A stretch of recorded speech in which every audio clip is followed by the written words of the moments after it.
who have become sighted. Unfortunately, I've come across too many sighted people who have become blind. I stood for like maybe 2 or 3 minutes, was like, a blind individual writing like this. Even a typical human being cannot do most of what he is doing. They are pushed aside. They look them as perpetual beggars, and it's not supposed to be. Some of us, we are learned. We don't need pity. We need opportunities. We need encouragement.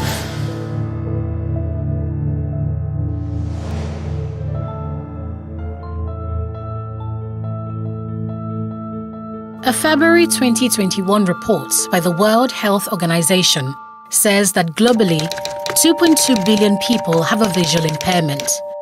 Of that number, 64 million people suffer from glaucoma, the leading cause of irreversible blindness in the world. It is projected that by the year 2030, 95.4 million people would suffer from the disease. Being a black person is a risk factor.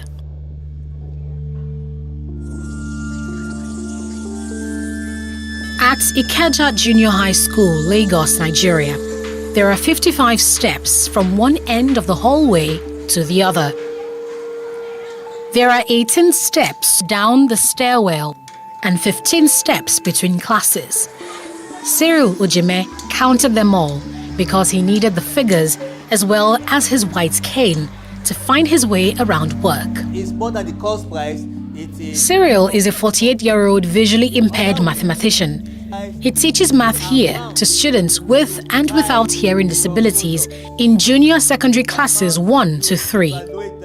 This situation presents a peculiar communication challenge. Imagine they will do sign language, I cannot see what they are signing. I will talk, they cannot hear what I'm saying. So if they want to talk, I cannot even hear them. They will make noise with it. And it has really been a very difficult situation. How are you today? Fine.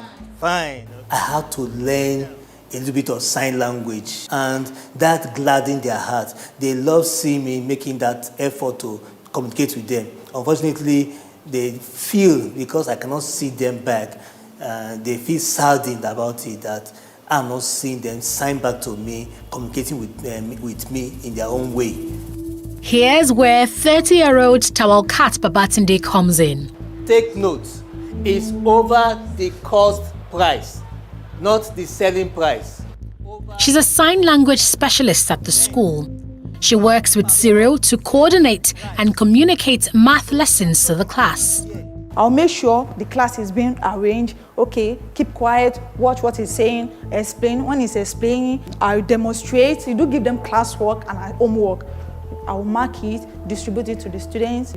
Honestly, the first day we worked together, I stood at just for like maybe 2 or 3 minutes, was like, a blind individual writing like this. Even a typical human being cannot do most of what he is doing. So I was amazed.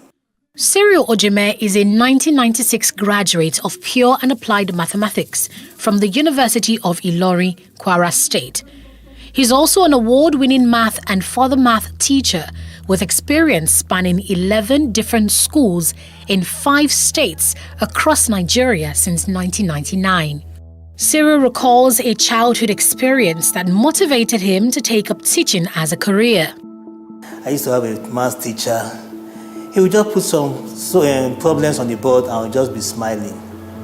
We would not be able to solve it. So in my mind, I said, I want to be a teacher whereby I will make math to look simpler than what this man is doing. That resolve made in the early 80s still nudges him to demystify math for children today. However, in 2012, Cyril was diagnosed with glaucoma. This almost puts paid to his life ambition of teaching math. When I first of all found out 2012, it was like a shock to me. Because as then, in my family, the extended family, we only know for maybe eye issues such as myopia or long distance issue. Then maybe at worst cataracts, but nothing like glaucoma. So it was a surprise to me. And when it started, it was as if it was an insect in my eye that was blurring my vision. So when I was told it was glaucoma, I went to Google it to read more about it. When I learned it was white blindness, I got a bit scared at first. But I said, okay, let me see what can be done. Dr. Adiola Onokoya is a professor of ophthalmology at the Lagos University Teaching Hospital, LUTH. She throws some light on Cyril's condition. Glaucoma is the commonest cause of irreversible blindness. It's a disease of the nerve of the eye. That nerve is like a cable that connects the eyeball to the brain. In glaucoma, what happens is there's some damage, inside the eyeball where you have those nerves originating from that we call the optic nerve. They are damaged. And what damages them? Well, it's either there isn't enough blood flowing into them, or because there's a lot of pressure inside the eye. And once those cells in the eye die, even the eye is opened, is looking at whatever object, but there is no connection. There's a disconnect between what the eye sees and the brain. So the eye looks normal, but no image processing is taking place. What causes glaucoma and how can it be treated? Nobody knows the cause. And if the cause of a disease is not known, then there's no cure. It's commoner in blacks than in the Caucasian. There's just an inherent, risk for us to develop glaucoma, being blacks. And then if you have a family history, because genetics is at the basis of glaucoma, really. And then if that pressure is high, that's eye pressure, intraocular pressure, if it's high. And then people who have severe hypertension, people who have very low blood pressure, even people who are using low blood pressure medication but they are overusing it.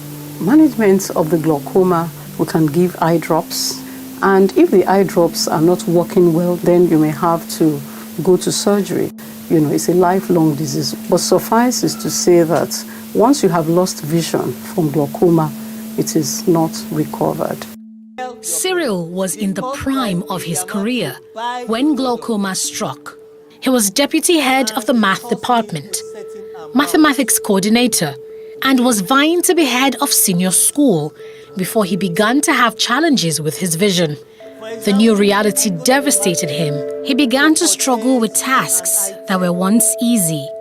Then, to be moving around, it was difficult for me. There are times I would just miss my way when going to the class. I would not really know the right class that I'm going to until I therefore come back and count my steps again. Some of my colleagues will be assisting me in typing, to be marking that I'm going through a phase.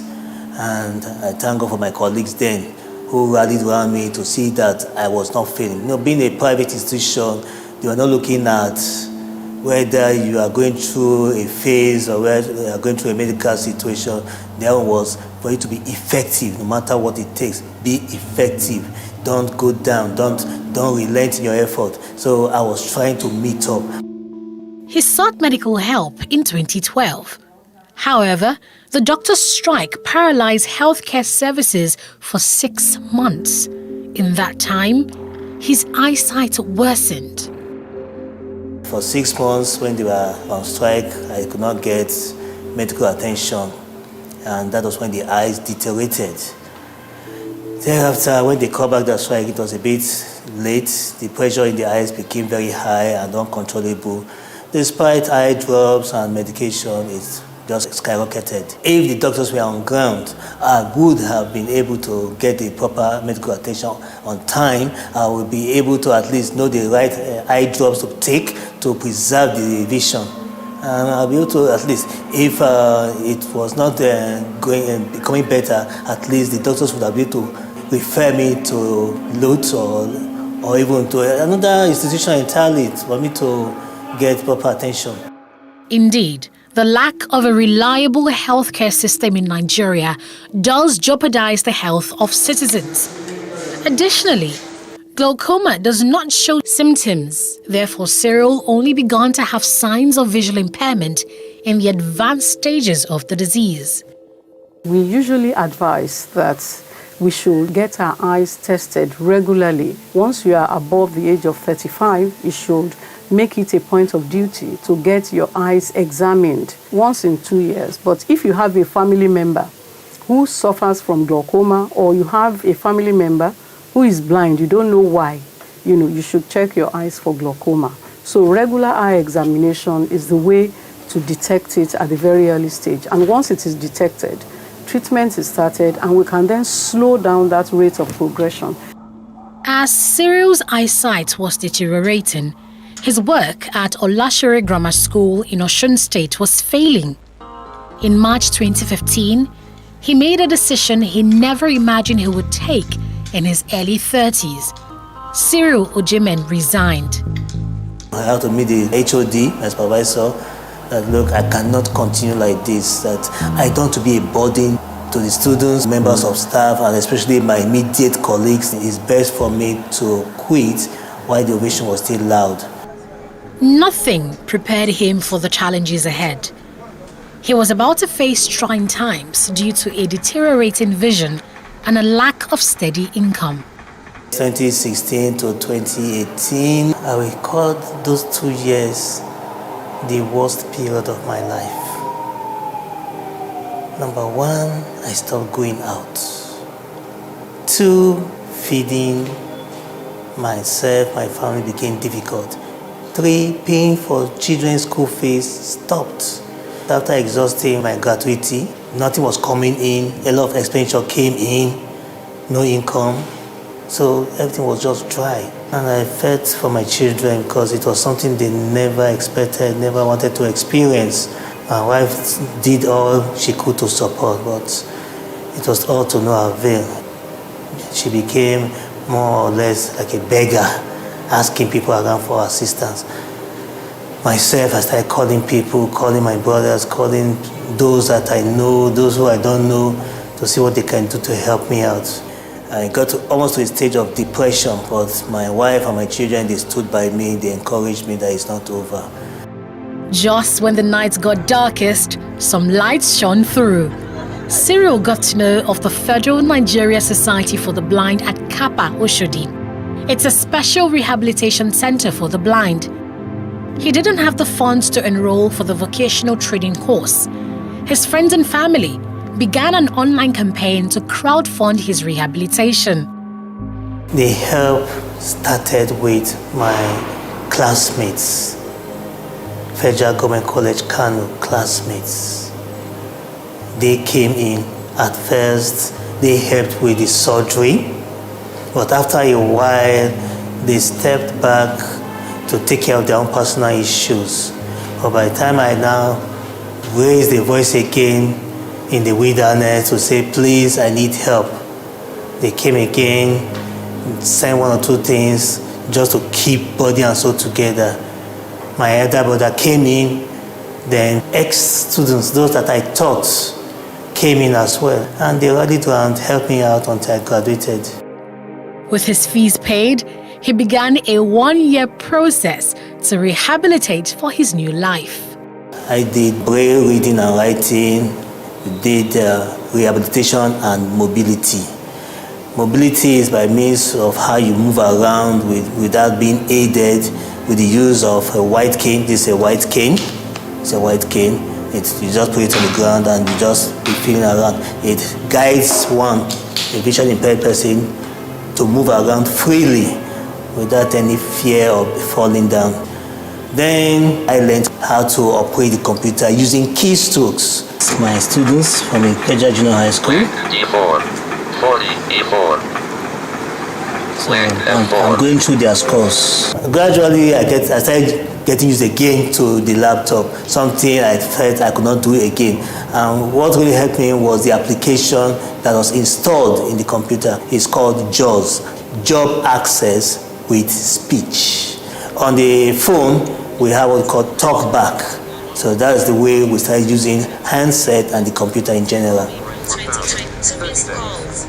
The experience changed my life and my way of seeing life in a new perspective. In 2019, Cyril graduated as the best student at the rehabilitation school. Thereafter, he enrolled in another course by Sight Savers, an international non-governmental organization dedicated to empowering the visually impaired with digital skills. Site savers really helped me out in terms of how to replan yourself, how to organize your career, how to work out your CV to make it to be a one-page document, how to prepare for an interview, what kind of questions to expect, how to do follow-up after an interview, then preparing for the work environment, and it gave me that boost and that confidence to be bold, to be self-confident, to be to have that charisma, to have that character, to move on. So Site Saver did that for me. Despite all these training, he was not quite prepared for the challenge of getting back into the labor market as a person with disability. Luckily, an old connection came through. The person's name is Mrs. Grace Egbobi. I will be grateful to her. She got in touch with me and said, there's an opening in the public sector. They are looking for a maths teacher, and she's going to submit my name, being that that's my course. And an interview was conducted, and today I was employed. I was posted to Ikeja Junior High School.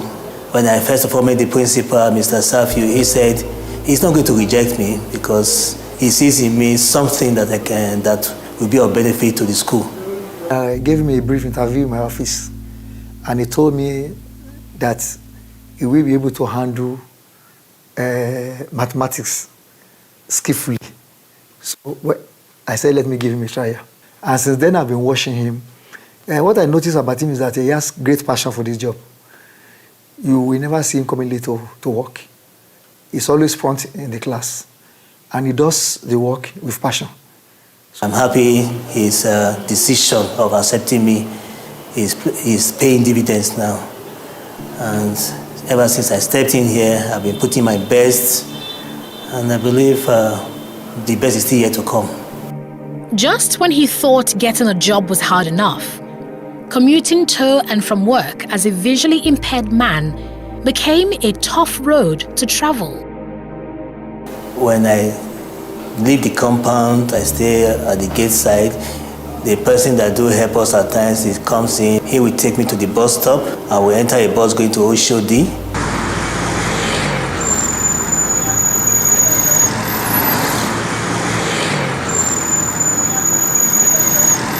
I will drop at Kappa. From Kappa, I will take a bus coming down to PWD. Drop at PWD. When I get down, God has been faithful. Somebody is always there. They will take me across the railway track and to the other side, bring me over to this side, to the GRA side, drop me at the gate. At times it will be a teacher, a fellow teacher. At times it will be a student. At times just be a passerby who has a measure of kindness in him or her. This is David Okon, former president of the Nigeria Association of the Blind. He is the current chairman of the association's education committee. Okon was born sighted, but became blind as an infant.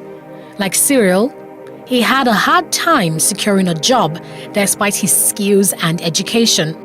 He's now a staunch advocate for equal opportunities for persons with disabilities. Blind people can work as long as they have the education that is required. They need training like other people. It might be some specialized training, but honestly it doesn't cost the price of a rocket.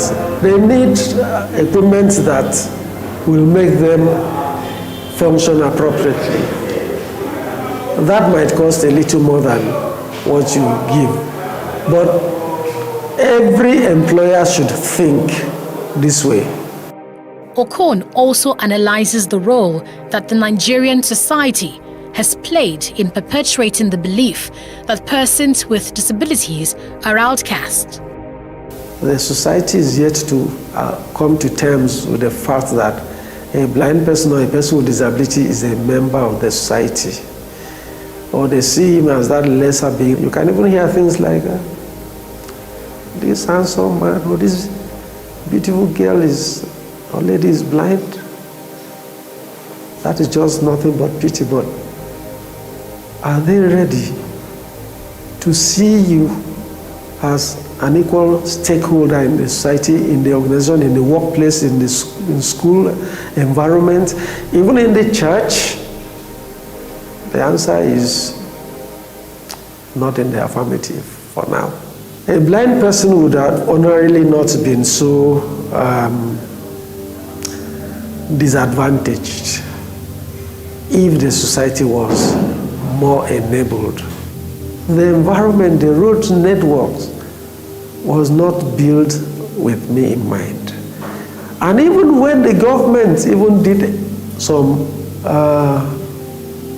walkways, pavements that you could walk and not be run down by moving traffic, you find out that that is not possible because the walkways have now become markets.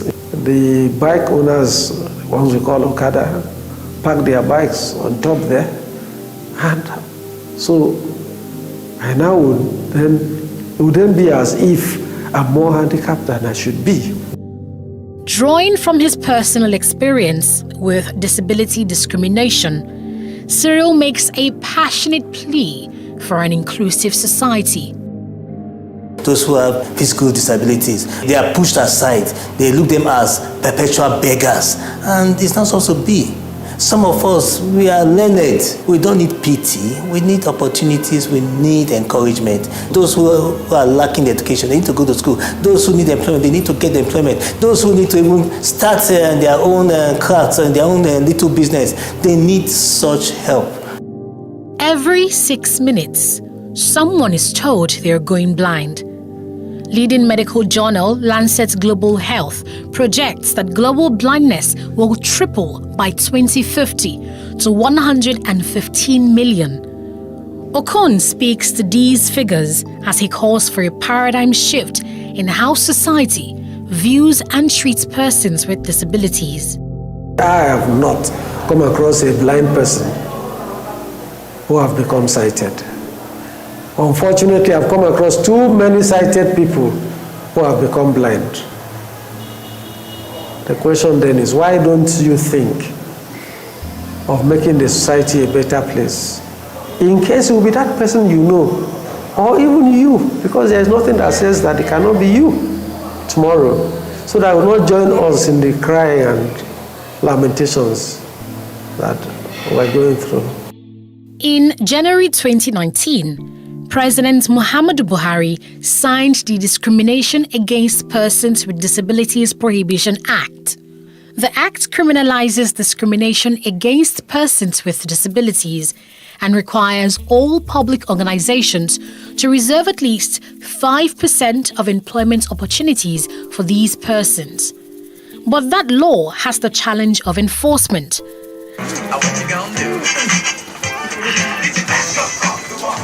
As for Cyril Ojimen, he has found a job that pays him 2 times Nigeria's minimum wage, and he plans to retire in the teaching profession.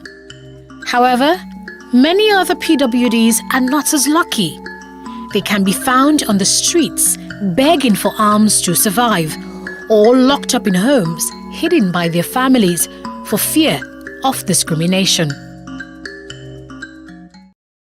60 Minutes with Angela starts right now.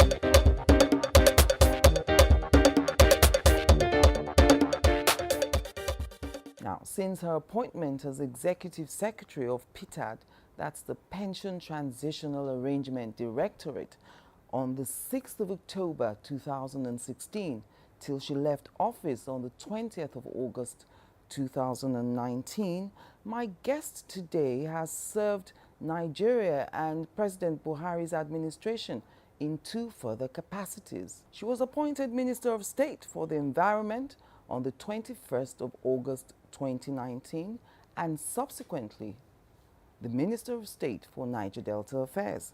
That was from 13th July 2022 till date. And she hopes that her service to the nation will align with one of her favorite sayings by Thomas Paine. Quote, "The world is my country. All mankind are my brethren, and to do good is my religion." End of quote. Minister of State for Niger Delta Affairs, Sharon Ikeazo, joins me on the program today.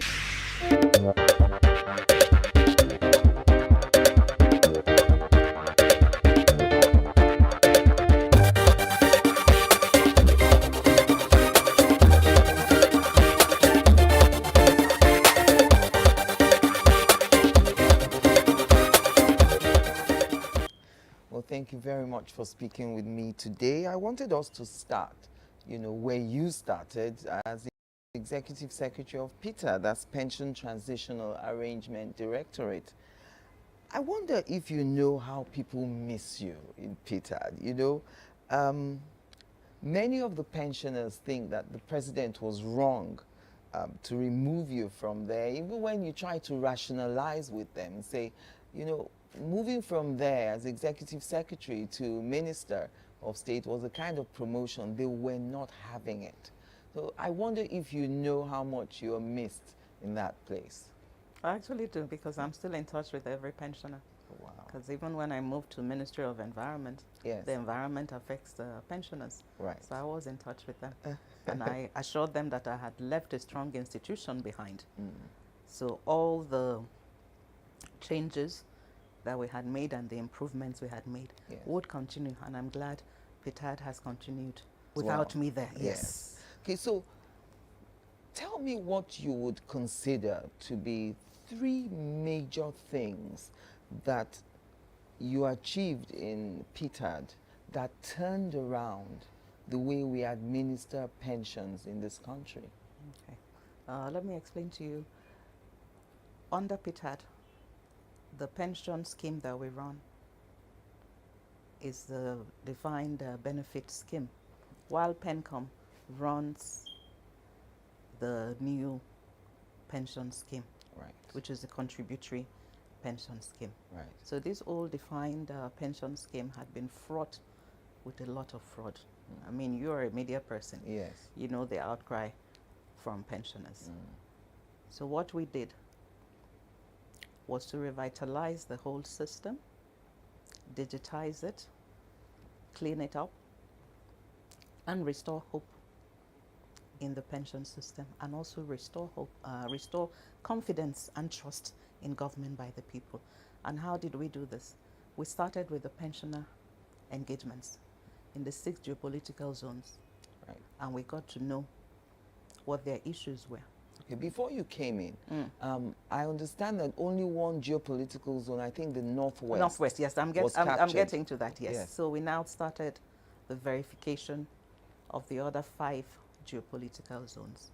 And our method of verification was new as well to the pensioners. We restored their dignity, and we did it with empathy. These were pensioners that would line up under the sun. Some would sleep in the state where they've come to do their verification, which may not be their state of residence. Yes. But in this case, we went to their states.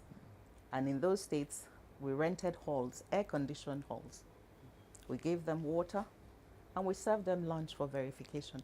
Those who could not come out to verification due to old age or infirmity due to ill health, Yes. we went to the hospitals to verify them. We started a mobile verification system because we had a department that we empowered to do that, the Pension Support Service Department. Yes. So you call in with your complaints, you write in and tell us of your infirmed aged person who cannot come to the verification. We actually go to them to verify them. And we've gone to a lot of remote villages across Nigeria. So the picture we used to see, you know, in those days you come into Abuja. 60 60 Minutes with Angela starts right now.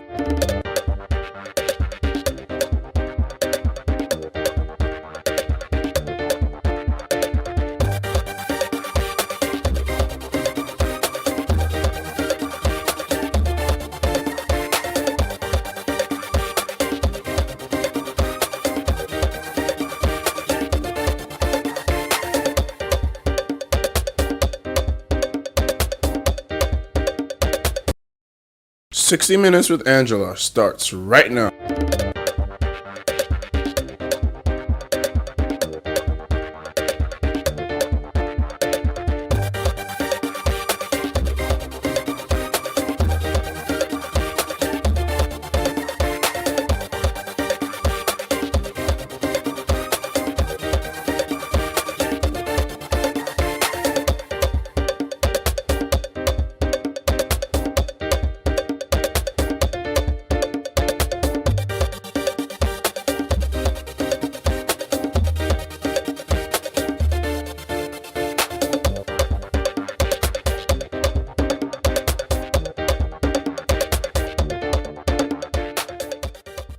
Now, since her appointment as Executive Secretary of PITAD, that's the Pension Transitional Arrangement Directorate, on the 6th of October 2016 till she left office on the 20th of August 2019, my guest today has served Nigeria and President Buhari's administration in 2 further capacities. She was appointed Minister of State for the Environment on the 21st of August 2019 and subsequently the Minister of State for Niger Delta Affairs. That was from 13th July 2022 till date. And she hopes that her service to the nation will align with one of her favorite sayings by Thomas Paine. Quote, "The world is my country. All mankind are my brethren, and to do good is my religion." End of quote. Minister of State for Niger Delta Affairs, Sharon Ikeazo, joins me on the program today.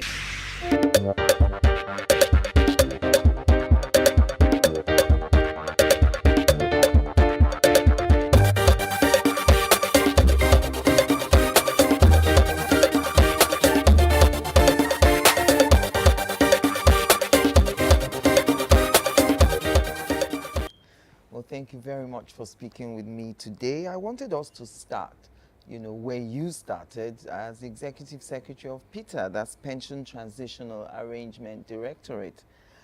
I wonder if you know how people miss you in PITA. Many of the pensioners think that the president was wrong to remove you from there, even when you try to rationalize with them and say, moving from there as Executive Secretary to Minister of State was a kind of promotion. They were not having it. So I wonder if you know how much you are missed in that place. I actually do, because I'm still in touch with every pensioner.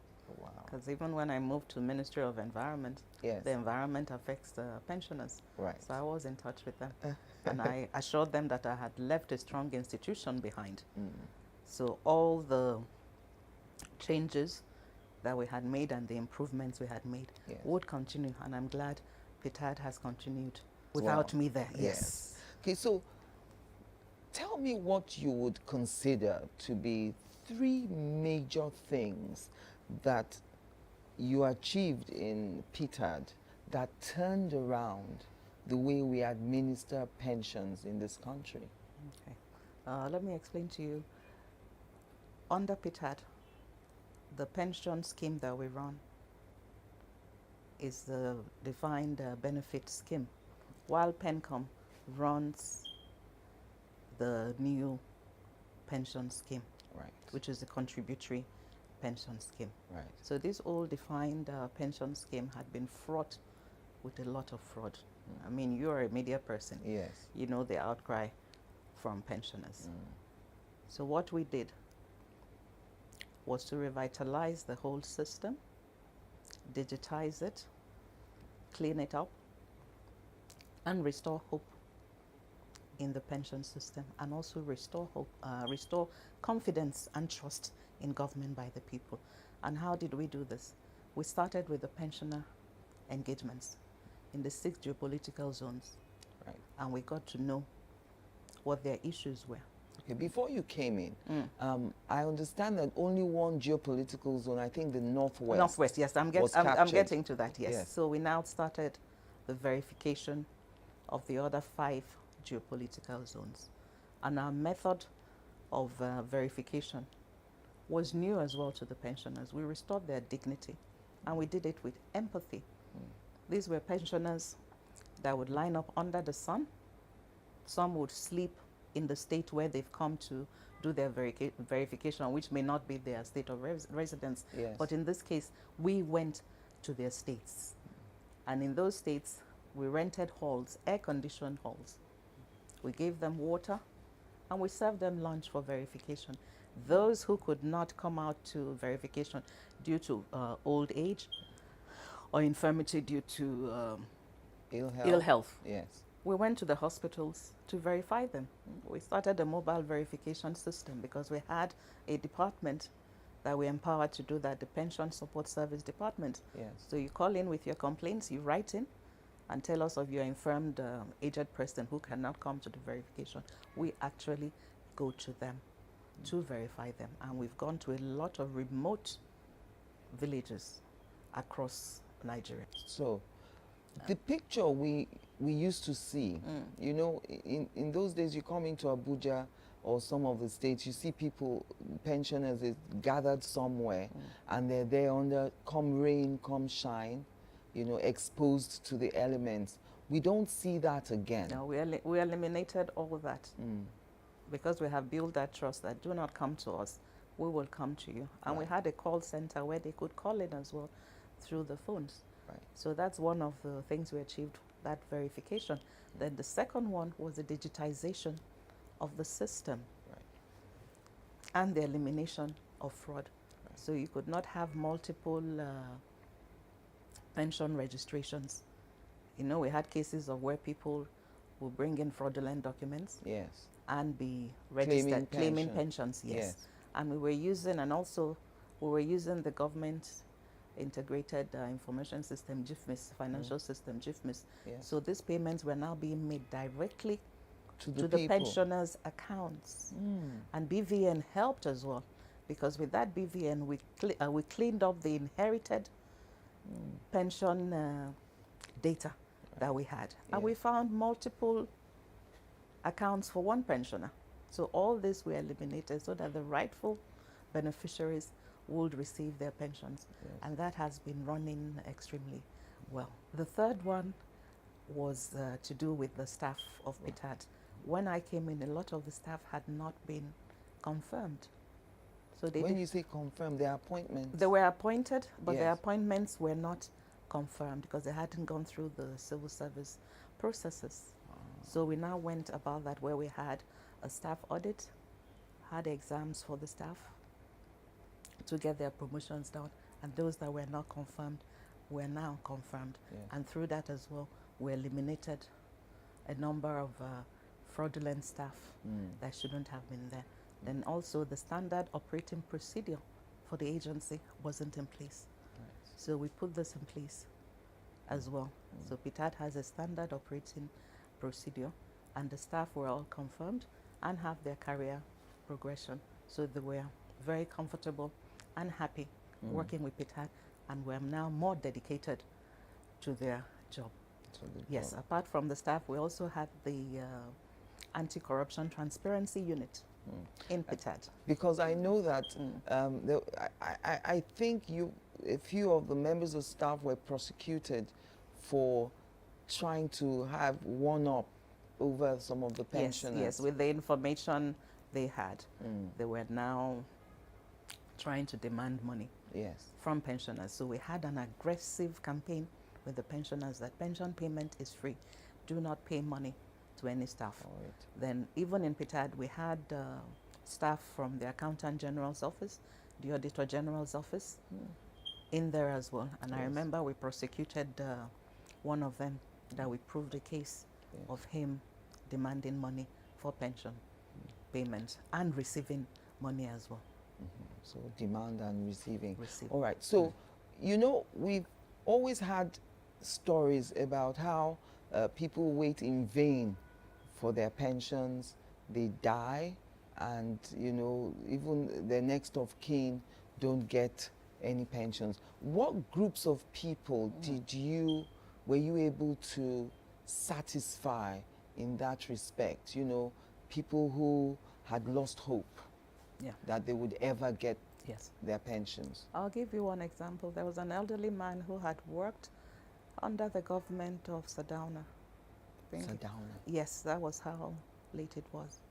So during the period of the inconsistencies in pension payment and the fraud and all that, he was dropped from the payroll. So when I came on board, one of his grandchildren got in touch with me. He lived in Minna. And I asked how old he was.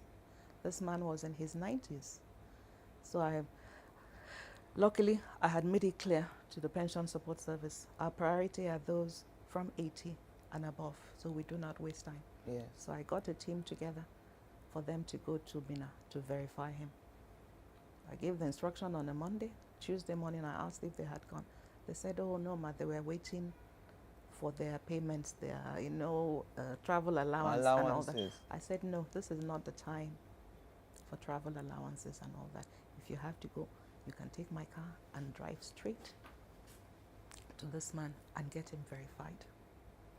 And I made sure they did that. The following day, they reported back to me that they had verified him, the man. And I asked them, please accelerate his payments. You verified all his documents and all.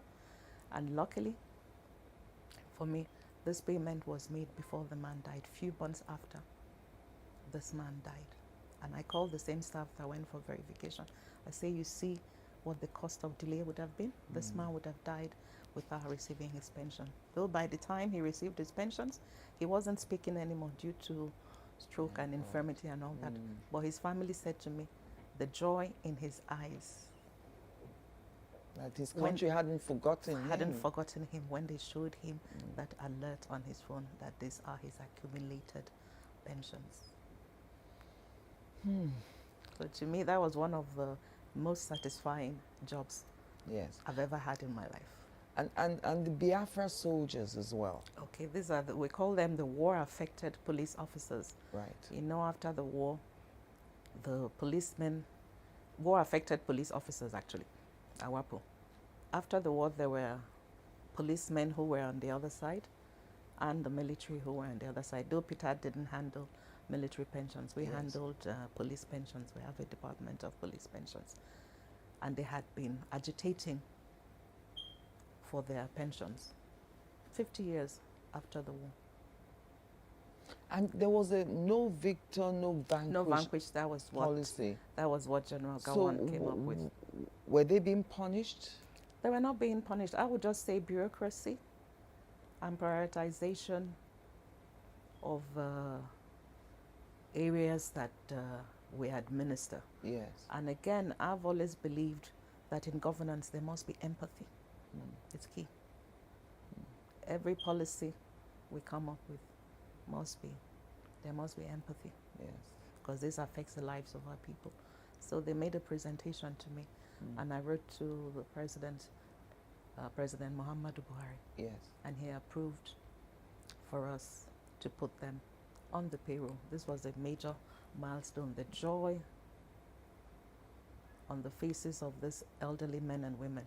Because when they came to me, they said to me, the money might not be much, but if they are paid this money, it will show that Nigeria has actually forgiven the war and integrated them back, that they now belong to a one Nigeria. And I'm glad we were able to pay about over 400 of them who were still alive, then the next of kin of the others. How do you know the real next of kin?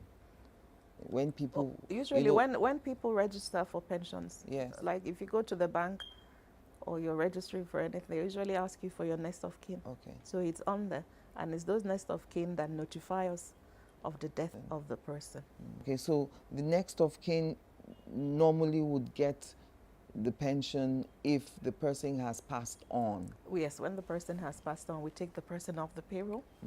Then what else that is due to the person is now paid. But The death benefits and all will now be paid to the next okay, of and that kin. terminates. That terminates the pension. The next of kin are not a monthly pension. Okay. Yes, they just get the terminal benefits.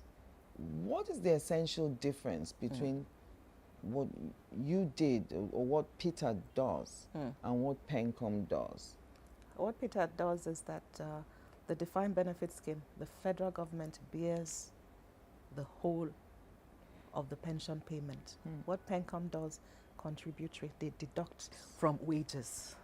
Okay. Yes, like if you are working now, yes. deduct from wages and keep for you. Yes, they have pension agencies that handle it for you. Can you have your PFAs, your pension fund administrators that handle it. So for government, for PITAD, ours is outright payment.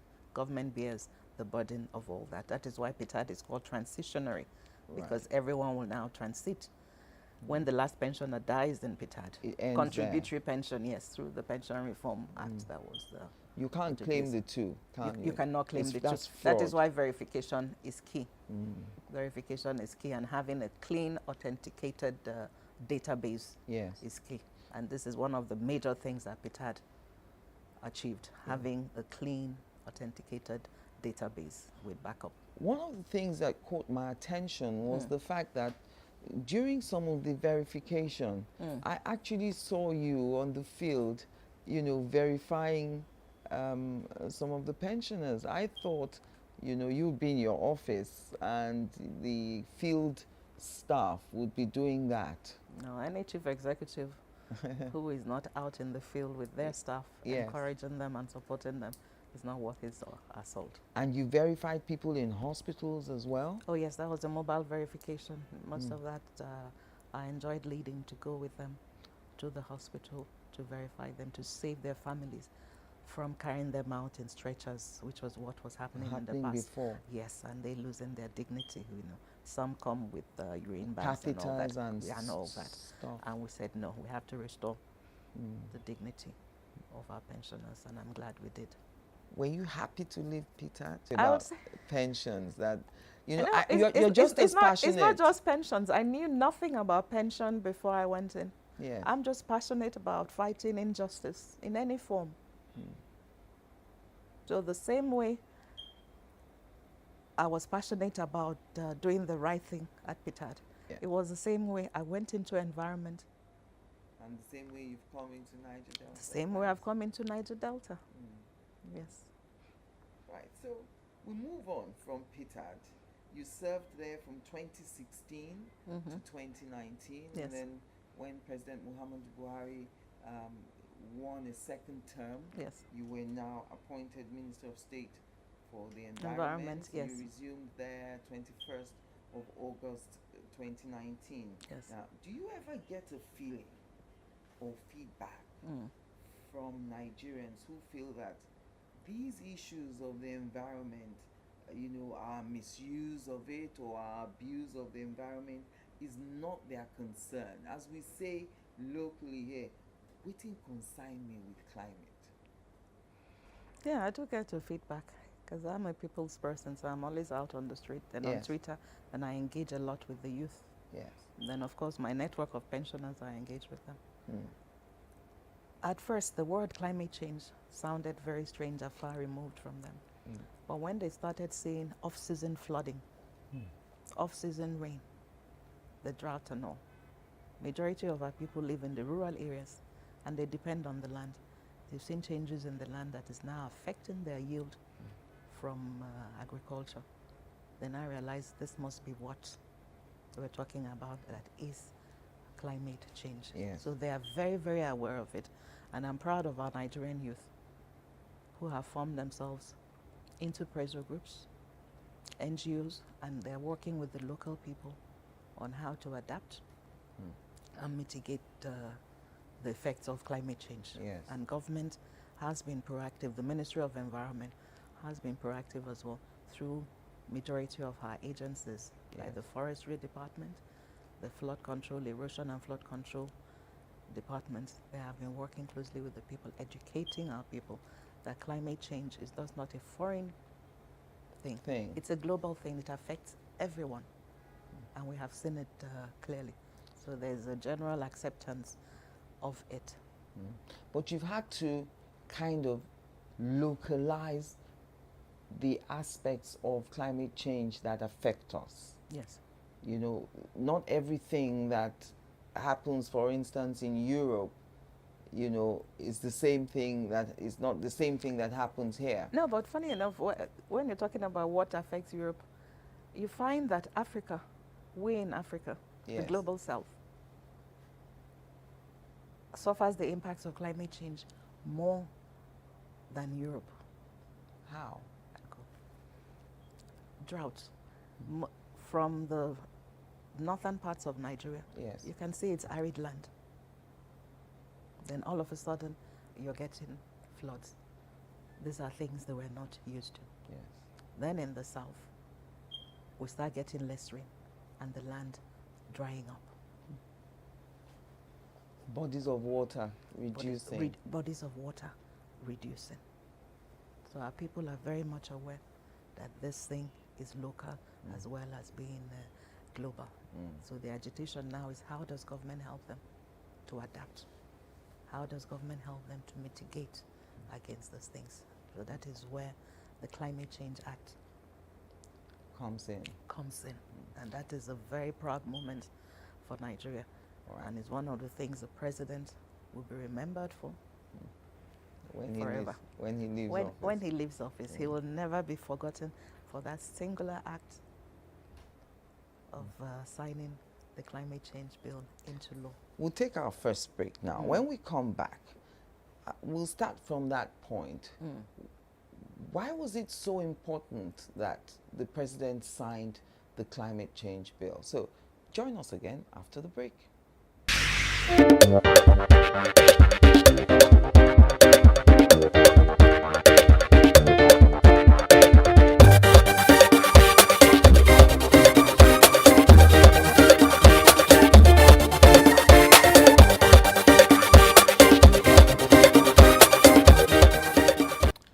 Welcome back. Now, President Muhammadu Buhari signed the climate change bill 18th of November 2021. Why was it so important for him to sign that bill? I mean, in the light of what you said earlier on, that he will forever be remembered for signing that bill into law. You are well aware that the impacts of climate change are life-threatening and livelihood-threatening for our people. So having a legal framework to tackle climate change shows the seriousness with which the government of Nigeria under President Buhari takes the livelihoods of our people and their lives and climate change issues seriously. Yes. Because with that law now, it will be a coordinated approach, bring together all the different policies, adaptation policies, mitigation policies that different agencies of government, especially the Ministry of Environment, have had in the past. Yes. And now bring it all together and have a legal backing and now integrate climate change into most of our development policies across all the sectors, from transportation to housing to agriculture.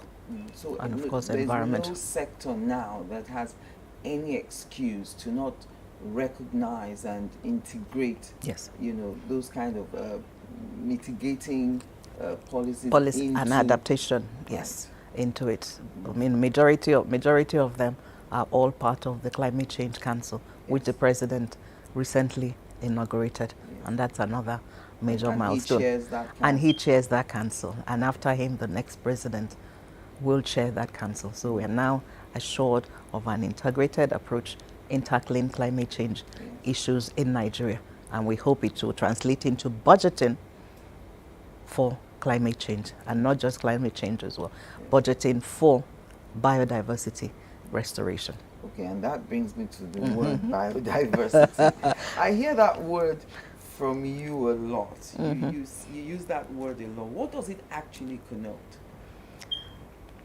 The biodiversity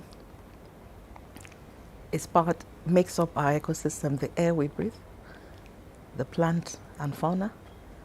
You talked about wetlands Yes. when we talked before Yes. coming on camera. The animals, the oceans, this is all part of our biodiversity that gives us life. So we have to protect it. We're talking about climate change. What is climate change? What is causing climate change? So biodiversity and climate change are intertwined. We're talking about reducing the greenhouse gas emissions. Yes. What is the best way to reduce those greenhouse gas emissions? We turn to nature. So in a way, biodiversity is nature. Nature has the solutions. The trees, That we plant. the plants that we plant, the mangroves, these are all carbon sinks. The more we have of that, the more reduction of the greenhouse gas emissions. Put it in layman's term. And Yes. again, our livelihood depends on the biodiversity. Our people are fishermen, our people are farmers, our people are hunters. Although that hunting one has another angle to it, preservation of wildlife. Yes. Yes. So that they So don't that's go biodiversity. extinct. Yes, so biodiversity is important, and under President Buhari, a lot has been done on that. And incidentally, he's the president of the Pan-African Agency for the Great Green Wall. Great Green Wall. Yes. I Yeah. think that was a 2-year term. It's a 2-year term. It was appointed in December December 2021. yes. Okay. Yes. Is there a climate change fund? Yes, there's meant to be a climate change fund that will be managed by the Climate Change Council. Right. And that is why the Minister of Finance and Budget is a member of the Climate Change Council. Because in our budgeting, we have to take into consideration the effects of climate change on not just our livelihood, but our production cycle as well, and the lives of our people. So it's very important that they are all part of it, and the private sector will be involved, because tackling climate change requires a lot of money, and we cannot keep on depending on international aid. If we look inwards, we can do it as well. And that's where we talk about valuing the nature, valuing our biodiversity, valuing nature. You've heard about carbon trading. Yes. You've gone to the Niger Delta. You can see the vast expanse of mangroves. I think Nigeria has the world's third largest expanse of mangroves. Yes. This is money. So this is one of the things that we had started in the Ministry of Environment, to get the governors and the commissioners of environment in the 9 Niger Delta states to understand the value of what they have in nature. Okay, so let's look at the World Climate Change Vulnerability Index. They say Nigeria is one of the 10 most vulnerable. We have a high human vulnerability to climatic hazards due, they say, to our high dependence on climate-sensitive livelihoods. Livelihood, yes. Expand on that. Okay. Climate sensitive livelihood. Farmers. They depend on the rain for their crops. Right. They're at farming season, they try. And that's one area where I would say under President Buhari, a lot has been done in that aspect. There's been areas of climate smart agriculture being taught to the rural people. Even in our collaboration with NIMET, which Yeah. is under aviation, there are climate forecasts help as well to let our farmers know And to plan and properly. to plan properly. And as I had said to you earlier, majority of our people are in the rural areas. Yes. They depend on the land for their livelihood. So if the land is now affected by the climatic changes, what happens? So now you see why climate change efforts and having a legal framework is very, very important, and integrating it in our budgeting and our development plans will go a long way in saving the lives of our people. And remember the issue of, I always try and make this clarification, the issue of herders, farmers clashes. Yes.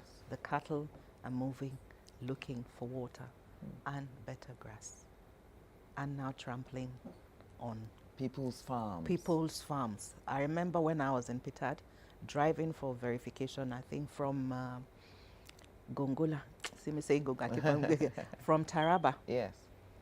Taraba to Bauchi. And I noticed a lot of bridges, no water. So I'm like, why? In my mind, I'm like, why are they wasting money building bridges where there is no water? And I realized climate change, the rivers have dried up. That's real. That's real. It struck me. The rivers have actually dried So up. when we see people grazing with cattle and walking Looking for water. huge distances, you know, on the expressway, they're actually looking For water and food for the cattle. So if that's where conservation comes in. It was one of the areas of priority that I tried to push when I was in the Ministry of Environment. Yes. We have to conserve our natural resources, like our wetlands. We have a lot of wetlands all over Nigeria. The last one I went to was the Nguru wetlands. It's a reservoir of water. Around it, people do their farming. Rice farming, it's in the wetlands. Yes. You do rice farming. Yes. So if we don't conserve these areas that are in our ecosystem, if they go extinct or disappear, what happens to our people who depend on this? Yes. And you see majority of the migration you see from global south, from Africa to the global north, Yes. is due to climate change. Climate change is a migration issue as well. People can't farm anymore. So they have to move to where they can. Where they can survive, where they can have another livelihood. You know, so all these conservation programs, the land restoration programs that the government of President Buhari is doing under the Great Green Wall, Yes. the Accressal, then even the erosion projects that he's been doing in the southern part, Yeah. as well under New Map, are all part of sustaining the livelihoods of our people. And I do hope that the next government that comes in will continue with these legacies, which are actually life changing for our people. I suppose that's why your party is happy that they've retained the presidency, so you're guaranteed to continue some of these policies. Yes. The bane of African development is lack of continuity. I mean, like when I went to Pitad, I didn't reinvent the wheel. Yes. I used the Pension Reform Act, which was my guiding principle, was the law, and I followed it to the letter to achieve those successes. So it's the same way as we have the Climate Change Act. We follow it to the letter and we'll achieve successes. So we're glad. You've of the mentioned continuity. wetlands a few times. So Yes. World Wetlands Day is the 2nd of February. It was celebrated 2022 on the 2nd of February. That year was the first year that the day will be observed as a United Nations International Day, following its adoption by the General Assembly in 2021. What are wetlands? Wetlands are a body of water that houses a lot of plants and animals, so not just fish in the water. Animals around, we have frogs, and animals come there to take water. Our people go there to make use of the water, not just the water, even the reed growing around the wetlands. Yes. Then rice farming is part of it. Then wetlands also play a very major role. And they filter the water that we drink, because a lot of waters come through the wetlands. So it's a major part of our ecosystem that we should try and maintain, because during the dry season, Yes. a lot of people in the Sahel region depend on the water from the wetlands. How can we promote the wise use of wetlands? In what ways? Okay, well, while in environment, the Nigerian Conservation Foundation and some other NGOs had been partnering with the Ministry of Environment, where we go out to the rural communities in the wetland areas. Yes. And teach them the importance of not just the wetlands and what they can make out of it. So that has been going well. Even the reed from the wetlands. Yes. They turn to briquettes for fuel. So there's a lot of, there are a lot of resources that can be gotten from the wetlands. So the people are working closely with us, on that. even regulating the fishing in the wetlands as well. Let's talk about plastic pollution. You had, while you were minister, inaugurated a project steering committee. I think that was in January 2022 to provide direction for the implementation of the marine plastic project in Nigeria. And Lagos State was the pilot state. Oh, yes. What is the marine plastic project? Almost, I would say, about 60% of the plastic waste we generate on land find their ways into the waterways. And at the end of the day, the main reservoir is the oceans. And Lagos is a coastal city. If you go around Victoria Island, Ekpe and all, go to the shore line, you see the amount of plastic waste there. And it's affecting the life in the ocean as well.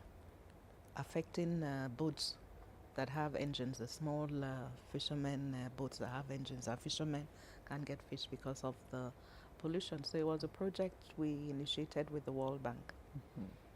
It's not just clearing the plastic waste from the ocean, but also creating a value chain for it from that plastic waste. And who better to be part of this? The Nigerian youth. So who have set up a lot of recycling plants. What kind of solutions were preferred? You know, when you held that World Environment Day, the youth response was great. I remember that. Can you recall the sort of solutions? I remember when we sent out flyers on Twitter. Twitter was very active in those days. We sent out flyers to the youth to come up with their solutions to plastic waste, and we had a few intergovernmental agencies like UNIDO and all, World Bank and co part of it, to make presentations. And I remember 3 that came to mind. One of them was a young lady out of Ibadan, or your state, who was using pure water sachets and cotton thread from waste as well. To make beautiful bags and clothes. She was weaving them. She's called Planet 3R. In fact, I have one of the bags here. Because I never forget her. That's one of the bags. Would you believe this is from plastic waste? And pure thread. water sachet. And thread. It's like Ashoke. And throughout my stay in Ministry of Environment, all the conferences and workshops we had, we made sure we patronized her company to provide the conference bags. Then another young lady, she was now making interlocking bricks from plastic waste. Yes. Another one was recycling by shredding. He had the machinery, by shredding the plastic waste back into flakes and now sell back to plastic manufacturing companies to reuse. So the 3 R's of plastic waste management is reduce, reuse, and recycle. So him taking it back into the manufacturing is reusing in a sustainable manner. So these are enterprises that we hope government will continue to support amongst, because we have a brilliant, teeming youth in the environment sector. In fact, in all sectors, tech everywhere. Our Nigerian youth are the best. Join us again after the break.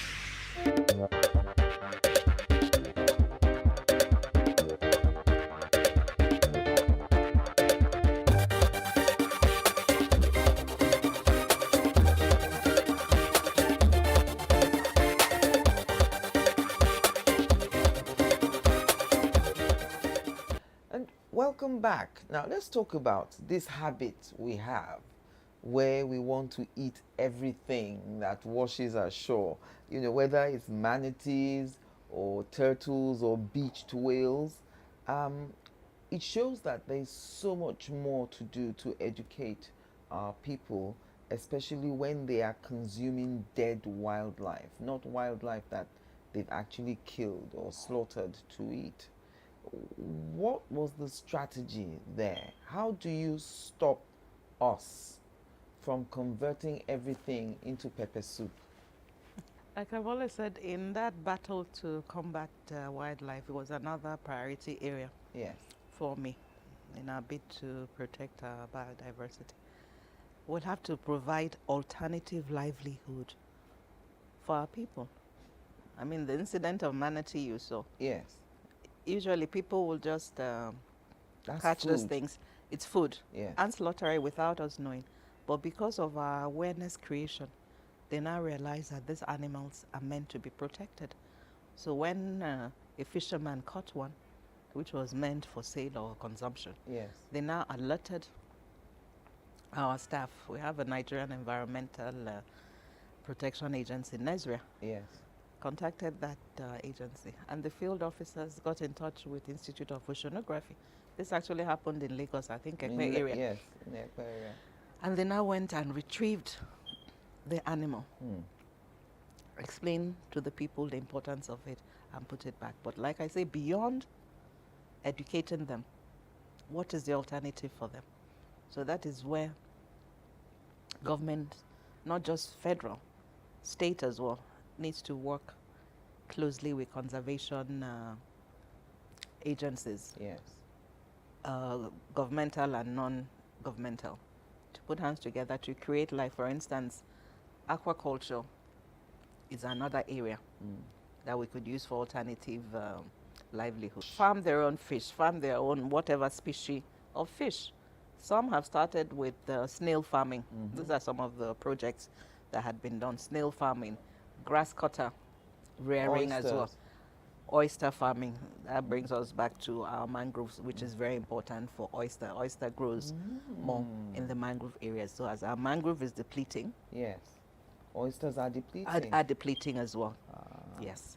So once we can have this alternative livelihoods for our people, Yes. we will be able to curb the illegal wildlife issue in Nigeria. And at the Ministry of Environment, while I was there, we were able to team up with UNODC and come up with a national wildlife strategy plan, which was launched and had the buy-in of a lot of agencies. Nigerian Customs is there because they are part of those that will stop the exportation of these at the port. On that video, the rescued manatee in Lagos, I heard one of the locals there, I suppose one of those who actually captured the manatee originally, asking for money. How do you disabuse such a notion of wanting to be paid for losing what he considered to be a legitimate catch? The way I see it is that we'll have to pay them to protect them. Our rangers are being paid. That's where community being part of that conservation effort is key. Yes. So our rangers are being paid at our national parks to protect our wildlife.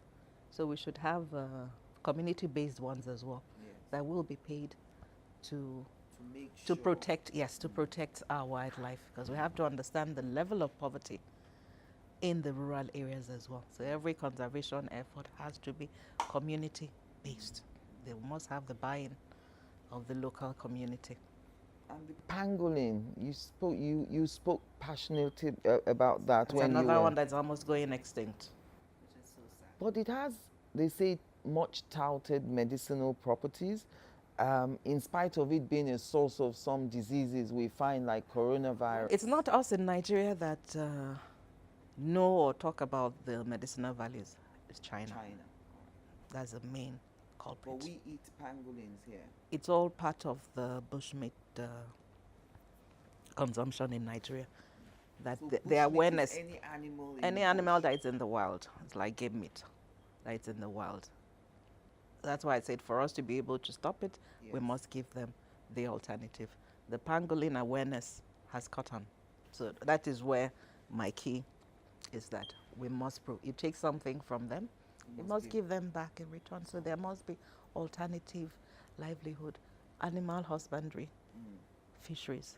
Give them alternative to hunting wildlife as well. your post now, Minister of State for Niger Delta Affairs, since July 2022. By the time you leave in May, you won't have spent 12 months. So I'm not sure if there's a lot for you to talk about in terms of what you've achieved. Obviously, you met something on ground. You're preparing your handover notes. Yes. So I know that there must be a plan. Knowing you, there will be a roadmap. So talk us through that. Okay. What, are you leaving behind in the Niger Delta Ministry?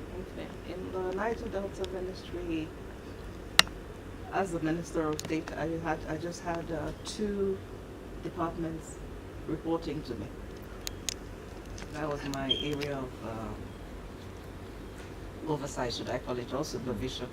One was the Economic Empowerment Department, and the second one was the Community Development Department. Yes.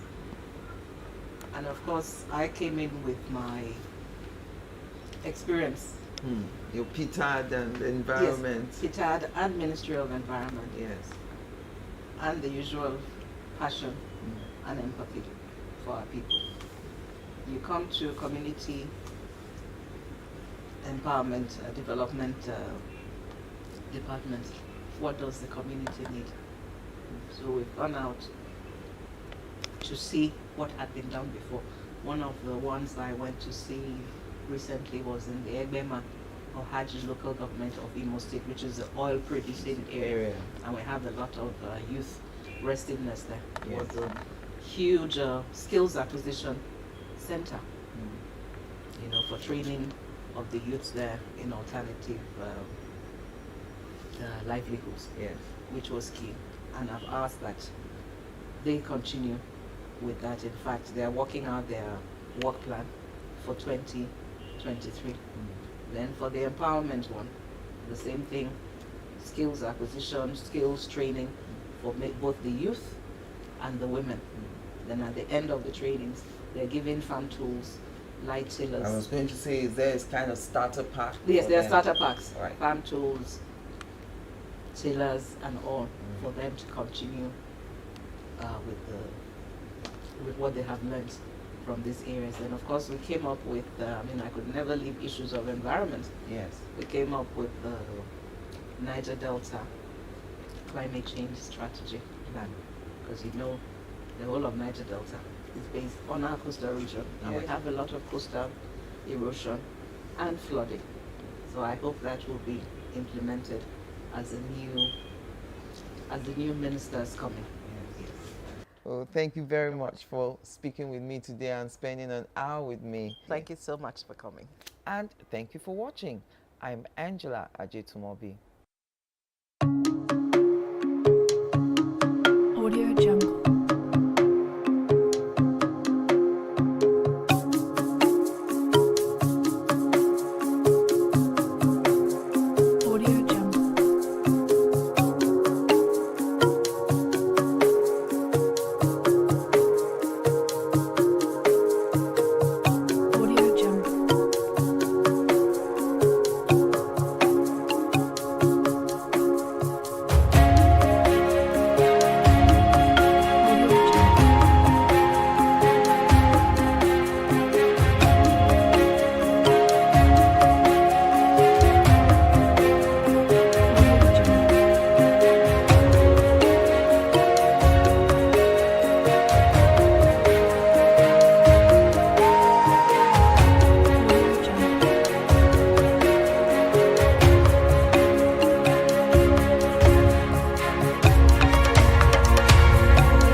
Lagos is home to many. But before Lagos is home to many. But before you think of making Lagos your home, I'm sure you must have heard things about housing in Lagos. Things like housing is expensive, how landlords are gender and tribe biased. Different stories really ranging from funny to just sheer unbelievable. The house rent is too expensive. It's double times two. You know, some landlord, they can be something else. So many funny rules that you just begin to wonder, like, what is going on?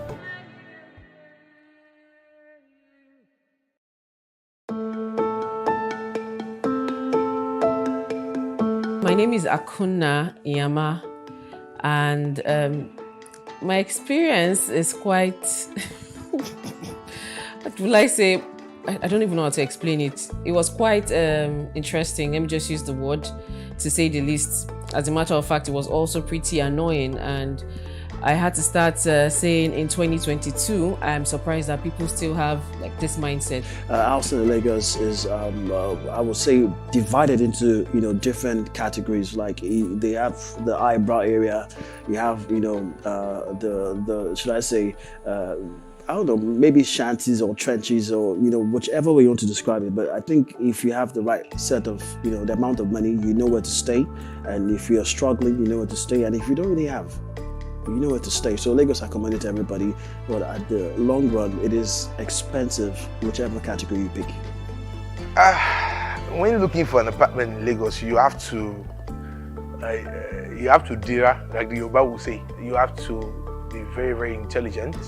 You have to be very smart. First things first, let me just say that Lagos, what they sell here is location and proximity to anywhere, as opposed to a good house. They have terrible spaces. The house agents that are trying to get you an apartment, they know where the good house is, but they will not take you. Agents, God, what did they don't show me? The place I stay in Lekki now, the guy told me it's Ocean View now. And that's why it's expensive. I said, where is the ocean? He said, don't worry, it will come. So my brother, 2 months, I can't expect ocean. I know I'm saying I rain. First thing that comes to my mind is, the high cost of housing in Lagos, which I think is ridiculous. And Lagosians, as a matter of fact, if you take out, the issue of rent, from our hustle, from our savings, from what we earn, from our income, I think a lot of Lagosians will be living well and they'll be doing well as well.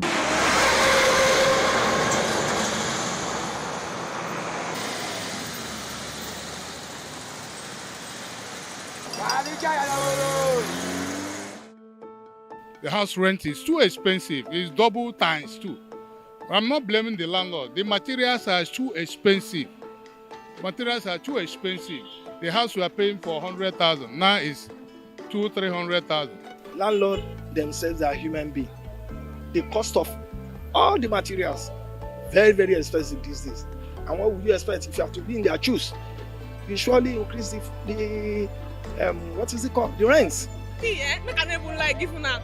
They are overrated. I don't know why they are so expensive like that. See, a house you can get for like 1.something million in Lagos. You can get it for like 400 and 500 and something thousand in Delta State, another part of the country. But I don't know why it's so high in Lagos. I don't see the hype. I don't understand. A bag of cement is going at about 4,800. So you don't expect landlord when things are from here to Alausa used to be 100 naira, but now it's 300 naira. So you don't expect a landlord that will not put a rent in his house. Maybe that landlord depends on the house rent. So things are going up. But what I'm pleading for a landlord, if they are increasing their house rent, they should think about a way so it can favor the tenant. Because the tenant too, they are receiving the same punishment. Like you may pay this year so amount, next year landlord will just come up without any pre-information. Will not tell you that I rent this year so amount. And it's a business. You have to plan yourself well so that it will not affect you. Some of them are professional about it. Because like my own landlord, if he wants to do anything like that, he gets to us through his lawyer, through his legal department, and they send letter prior to that if they want to do any increment. So they don't just come suddenly and say they want to increase rent.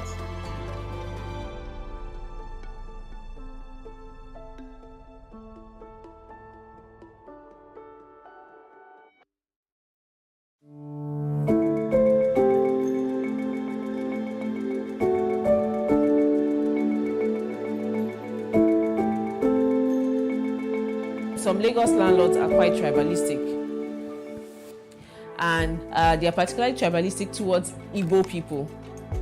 So once they hear, oh, we don't want any Igbo person here, what's your name? And you say your name, like, no, we're not looking for an Igbo person in this house because I'm Igbo. So I know I've had first-hand experience of it. Say, no, we don't want an Igbo person. Last person that was here was Igbo, and the person did this and the person did that, so we don't want that. Some landlord, precisely, maybe based on their previous experience with the tribe or people that had occupied the property, they don't want to fall victim of, when you're a victim the first time, you have to be very careful. So yes, most of the landlords consider that. I have never had a landlord that's considered that as an option, but I hear and I also read newspapers. Even not just tribal, religious at times. You see some Muslim landlords, they don't want Christians. You see some Christian landlords, they don't want Muslims. You understand? I've seen a landlord, he said he only wants transgender. I've never seen such in my life before. You understand? So I think tribalism occurs because landlords at times, they feel they can relate with tenants better if they speak the same dialect. So many funny rules that you just begin to wonder, like, what is going on? Like, you have visitors on certain type of days. If you are single, you're not allowed to bring women. If you're a single lady, you're not allowed to bring men. It has to be one particular person. I don't understand. Like, who gives such a rule? How do you tell a lady, she's looking for a husband, she needs suitors, and you're telling her to stick with one because of what? Because she lives in your apartment, or in some cases they'll tell you a lady has to be married before an apartment can be given to them. On one of my ordeals, I was like, okay, I'm looking for a place. I spoke to an agent, and he was like, Auntie, sorry, how old are you? I said, why? That's a personal question. Why are you asking me my age? He said that because the landlord said he doesn't want any single lady. If he wants any single person, he can even maybe take a single guy. The reason why houses are expensive, I would say, number one, because of greed of some landlords. Agents. Agent. Because if you get an house of 2 million naira now, you pay agency of 200K. And the guy's friend, probably the agent's friend, just gave out an apartment of 5 million naira. His commission, agency fee, 10% is 500K. You can see. So at times, agents will convince landlords that, this house is too fine for 2.5 million. It's too fine. It's supposed to bring it. See, they will convince landlord, I can get someone that will pay 4 million for this place. It's not like they're trying to do the landlord a favor. They're trying to do themselves that increment of agency.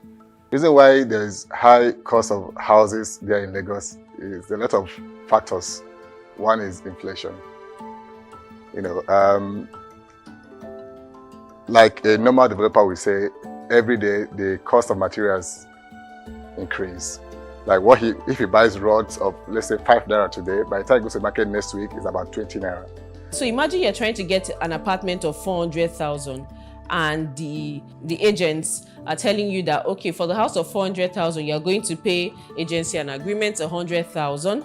You're going to pay commission 100,000, and then you pay caution 100,000, and then you pay service charge maybe 75,000. How much is that? That's already 375,000 on top of a house of 400,000. So these are the issues that one basically faces in Lagos State. Lagos, as home to all, must indeed house all. And for that to happen, all stakeholders must work hand in hand to make this huge housing deficit a thing of the past.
world.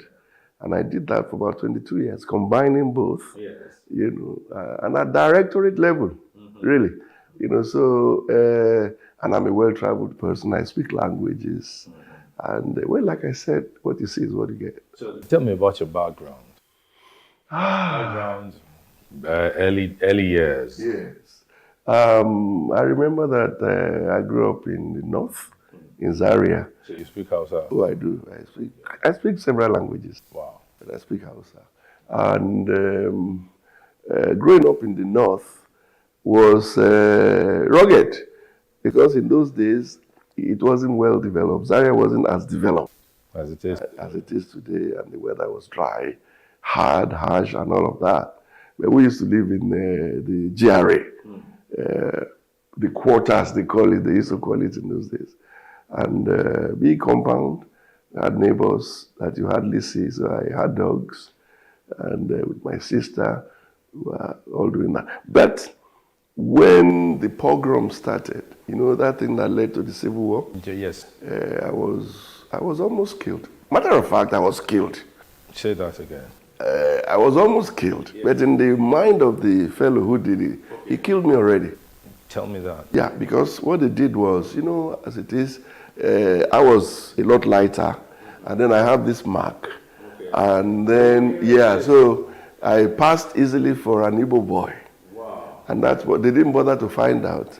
This mark, which I got from a broken bottle. Yeah, I was going to say, how did that come? I fell into the gutter years before. And so that had healed. My father said he shouldn't stitch it. So that my eyes, but when they saw it now, they thought I was Igbo. Yeah. They said, Yumiri. Yeah. And so they just tousled me up like a goat. Mm-hmm. Yes. And put the knife there. What saved my life was that he now started to chant this whatever. Yeah. And then my mother came running out of the house. Somebody had told her. And she just barged indoors, and everybody was Now, my mother, until she died, was very fair-skinned, really fair. Yeah. And that was where I got my color from then. And then she had tribal marks. You see? That was another thing that saved us. Wow. Because she didn't have, they would have killed her first. Oh, okay. Where was she from? Ibadan. Ibadan. Ibadan. Okay. Yeah, she's from the royal family in Ibadan. So she had this Ila from Ibadan, and that was saved us. So eventually, when everybody settled down, they knew my father. They just didn't know that I was his son. And so when everybody settled down, it was like, okay, is him, sorry.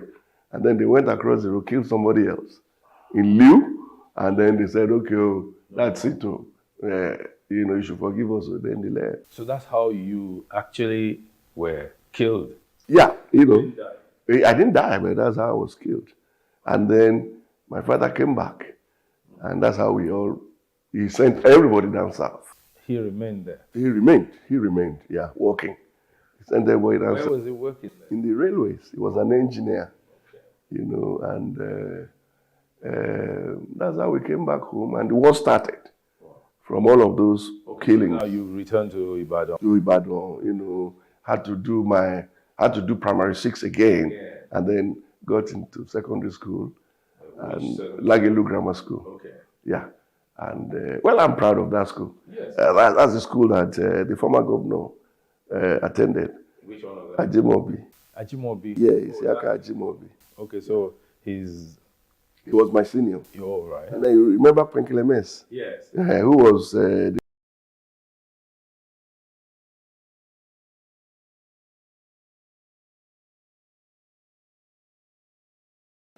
that's Adelabu. That's right, Adelabu. Yes. So that's where we all went, and later on I went to Ife. Okay. Studied drama. Under Shoyinka. Okay, and then that's how you got into NTV. Nowhere. The point is, I actually got into NTA before I went to Ife. Oh, okay. Oh, yeah. Okay. Because when I finished, immediately I finished secondary school, I joined a troop. A troop led by Professor Bode Showande of UI there, who do themes. Mm-hmm. And then I started learning the rudiments of theater and all of that. And that's how I got into NTA as an actor. Okay, so you were already working? Yes, I was working before I went for, Okay, that's my story. You know. That's my story too. And then when I finished, I came back to NTA, and then I went abroad to do my masters. I came back to NTA. Then I left. I came to Lagos, I think 89 or something. Okay, nice. Yeah. Okay, that explains it. That was when you moved into our estate. Yeah, those years. In the early 90s. That's, I used to be in Didiolu, across the road. Right. And then, you know. So now, your corporate world experience is actually not known to many people. No, it's not. Was that deliberate on your part? Well, deliberate. I've always... Did the entertainment part overshadow it? No, even in entertainment, I'm not loud too. That's just how I am. I think that one's work should speak, you know, for who you are. I'm not of the mold of, you know, just jumping into publicity. But before you joined Glow, yes, you worked in... I had worked in the bank. When we were living together in Nigeria, I was in the bank, working with the Reverend Agwiti. And then I worked with CMC. CMC Connect. Yes, I was there. And then before CMC, I was with Center Spread. Center Spread. Yes, you know. So, and then later, I joined Mike in Globacom. Okay, in Globacom, yes. Now, what was the experience like combining the corporate engagement with your entertainment vocation? Yes. What was it like? How were you able to do that? It wasn't the vocation. For me, it was a real career. Let me say this. I have worked very hard because I think being a director also helped me. Because all I needed to do was plan, get it to the boys, the managers, and everybody's executing. And then later I will come and reevaluate and all of that. But I had no weekends. There are times I had no nights. I would shoot overnight. Then, of course, when I get holidays, I'm back in the field, just doing all of that. That's how I used to combine these things. But what was pushing you? What was it that made you want to do that? When we started acting, drama as it were, there was no money in it. Now, this is my 49th year. There was no money in it. It was okay because we were single. But then we started getting married. And problems started. Wife, children, school, this and that. And I saw my mates, my colleagues, their homes were disintegrating. So, according to my people, Muyara Milogbo. So, I now said, listen, no. And I had the certificates. So I just said, let me go over to the other side. Get money from there to leave and keep doing my stuff. And that's exactly what I did. So it was like, it was a desire not to fail. Absolutely. On the home front. Absolutely. To provide a very good... And lose your first love. That's right. Which is acting, drama. Absolutely. So you went into that other side and made a good success of it. Absolutely. But now you're in retirement there. Oh yes, I did a 360 again. And 2009, I left the corporate. And I'm back here. So fully now you're into entertainment. All right, we're going to take a break now. When we're back, we're going to talk about some other issues that I know had happened to you in the past and how you were able to navigate the storm. Stay tuned.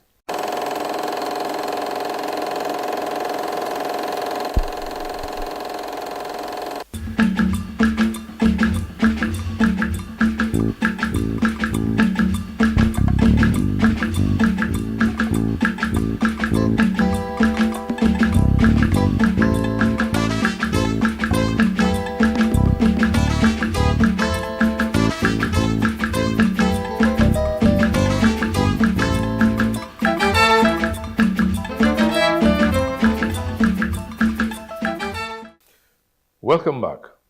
I'm still talking with Akin Lewis. Now, let's go into that area you wanted to save. Yeah. The home front. Yeah. How were you able to sustain that home before the bubble burst? Because I know the bubble burst at some point. Yes. I mean, Humpty Dumpty fell and you couldn't put it back together. Oh Lord, that's even worse. Yeah. I mean, with all these monies I was getting from the other side, I was able to, I mean, my children were going to the best schools, you know, my wife was comfortable. Everybody, I had my car, they had their car. And, you know, we were living ever after. And then suddenly something burst. But it wasn't me. Yeah, well, people say you fall in and out of love. So love took a holiday or something? I don't know about that. Maybe she did, but I never did. Because she, you know, we were together, we dated for like 7 years. And then got married for officially for 21 years. And then she was. There's this thing that the women folk sometimes say, that men don't have emotions. No, they don't know what they're talking about. Men have emotions. I will open my women. Our mothers raised us, and they have emotions. They put them in us. We have just been trained by our daddies, by experiences and all that, to be in control. You know, you hold down everything. It is said that a man cannot just break down in public and all that. Do you subscribe to that? No, I don't. If you want to cry, cry. You feel better. Yes. And then you move. I subscribe to that. You feel like crying, please cry. When you cry, people will know something is wrong with you. Absolutely. And they can step in. When you pretend that they think other things will go wrong. Exactly. But when that happened, when there was that falling apart in the marriage and all that, how were you able to cope? It was quite an experience because I wasn't prepared for it. I wasn't ready, in fact. And it's more like a striker in football, and you are seeing the goal. You're already seeing the goal you want to score, and then somebody just clears you from behind, and all sorts of injuries and all of that. It was hard, but I had to get up and go. Because I know that there was a time you were totally under the radar. We didn't hear anything about you. We didn't see you. We were not seeing you in any movies. Nothing. It was deliberate, you know. I needed that time to get myself together, you know, and then, just keep moving. And because I'm not really a publicity person, so to speak, it was easier for me to do that. Yeah, I don't really like publicity. That's an aberration, considering that I'm in this... in this line of work. Mm-hmm. And but that helped me. It helped me a lot, and it didn't become. I managed it such that it didn't become a scandal, because people would have, the way it is, they would have gone to town with it, and I wasn't ready at that time, But it's okay. Everything has settled down. Yes, everything is settled down. Yeah. Calm seas, and we are moving on. And one of your daughters my first daughter got married in December. Yes. Okay, so you're on the way to becoming a grandfather. A long time coming. We forget that we are senior citizens, That's where we are. That's where we are now. And then talking about senior citizenship, in acting, in entertainment, is there enough being done to prepare the upcoming generation for the roles they have to play? I don't think so. I don't think so. Even, I don't know the curricula these days in schools. But when we were there, it was arts for art's sake. Nobody taught us about the business of arts or the emotions of arts and all of that. So we didn't have enough money.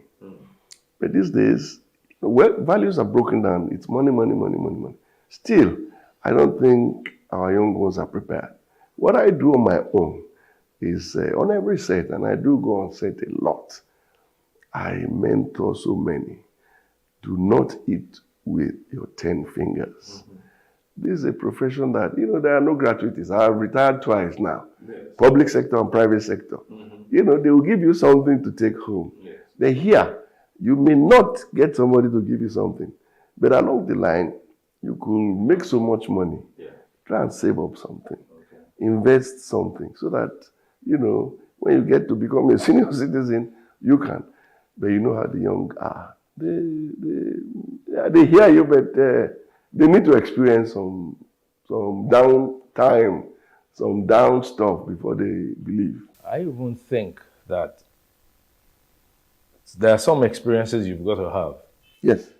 Before you will learn. Absolutely. If you don't have those experiences, you'll just be pretending. Now, the entertainment scene in Nigeria has evolved beyond what it was in your own early days. Oh, yes. How can we ensure that the artist benefits maximally from this boom in the entertainment world in Nigeria? Especially as it relates to acting. Yes. I know it's a tough thing. Right now, it depends on individuals. That's what I was trying to explain. I have lived quite a checkered life. Yes. And my pedigree is such that you can see from the corporate to entertainment and all of that, go to really good schools and all of that, abroad, speak languages, interact with. So all of that come to play for me. So my 2 feet are firmly on the ground. But most of our young ones are, we deal with life. Yes. But it could be ephemeral too because we just do it. Some may not have seen it, and they just do what they have to do. And like you said, you may need to experience certain things just so that you can see very clearly. Yeah. Yes. So the risk is high that the young will smash up before they can build up. Yeah, but I want you to look into your corporate world experience and make a suggestion to the younger generation. Properties, which are solid on ground. I also have a film that I just made, cinematic. That's an asset. We'll premiere in May and all of that. It goes down the line. And then of course you can invest if you have the cash abroad in Europe or in America, given that our naira is weak and always falling and all of that. So it's not about how much. It's just having that ahead, being able to do it. And so that's what I think they should do.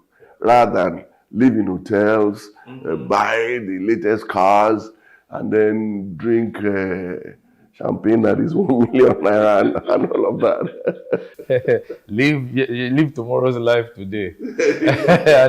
and live today's life tomorrow. Terrible thing. Okay, so being a communications marketing specialist, your experience has come to play in the roles you have acted. Yes. How would you recommend the kind of training, even if it's a short-term type, for the young entrants into the profession? Because it's not everybody who would be favored to have gone through your kind of training. Yeah. What would you recommend it to? Well, I always say this, that you have to get trained. Even a mechanic, they have apprentices, they get trained. So I say, if you can go to school, go to school. When you finish, come back. This thing will still be there. Or if you can go to school, then you can train under some masters, for some time. So that, because it's good to know your left and your right. And is it the way drama is structured, films and all of that, nobody has time to train anybody on the spot. You must know it. If you don't, they will chuck you, put somebody else there. So it's very, very important to get trained. And there are so many schools around today. I mean, the big universities, the names that we know already, there are new names, and there are even private institutions, and there are people like me also, who, really, because I say that all the time, that you must get trained. You said something like when you're on set, Yes. you try to mentor. Oh, I do that. I do that all the time. How would you describe that experience? It's going well. I think I'm well respected. and people listen to me. I think you're well loved, actually. Yes, well, I believe so too. Well, that's a good thing to know. Yes. You know, but at this level, you know that it's not everybody that loves you. Certainly. So it shouldn't kill you. You know what I'm saying? Yeah. But people listen to me. When I talk, they listen. In fact, most of the directors we have around today, they hadn't started this job. They were not born when I started this job. And I work with everybody. Yes. I work with everybody so much that everybody wants to work with me. Because I won't give you all the... For me, this is a job. I do my job, I go home. There are rules. Oh, yeah, there are rules. Which many break. Yeah. They break the... You know, once you're a star, then you give people trouble. I don't know where they learned that one from. You know.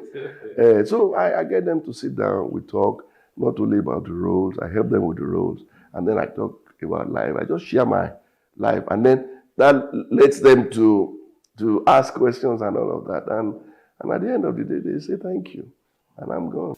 Now, the profession has evolved so much that on the African continent, in fact, the world stage now, Nigerian content is so well sought after. But we are on the verge of being repetitive. All the stuff coming out from here are beginning to sound alike, look alike. Well, it's just the nature of things. Because we look at society and we put something together. And maybe it's because all of these things are happening in our society and everybody wants to talk about them in different ways.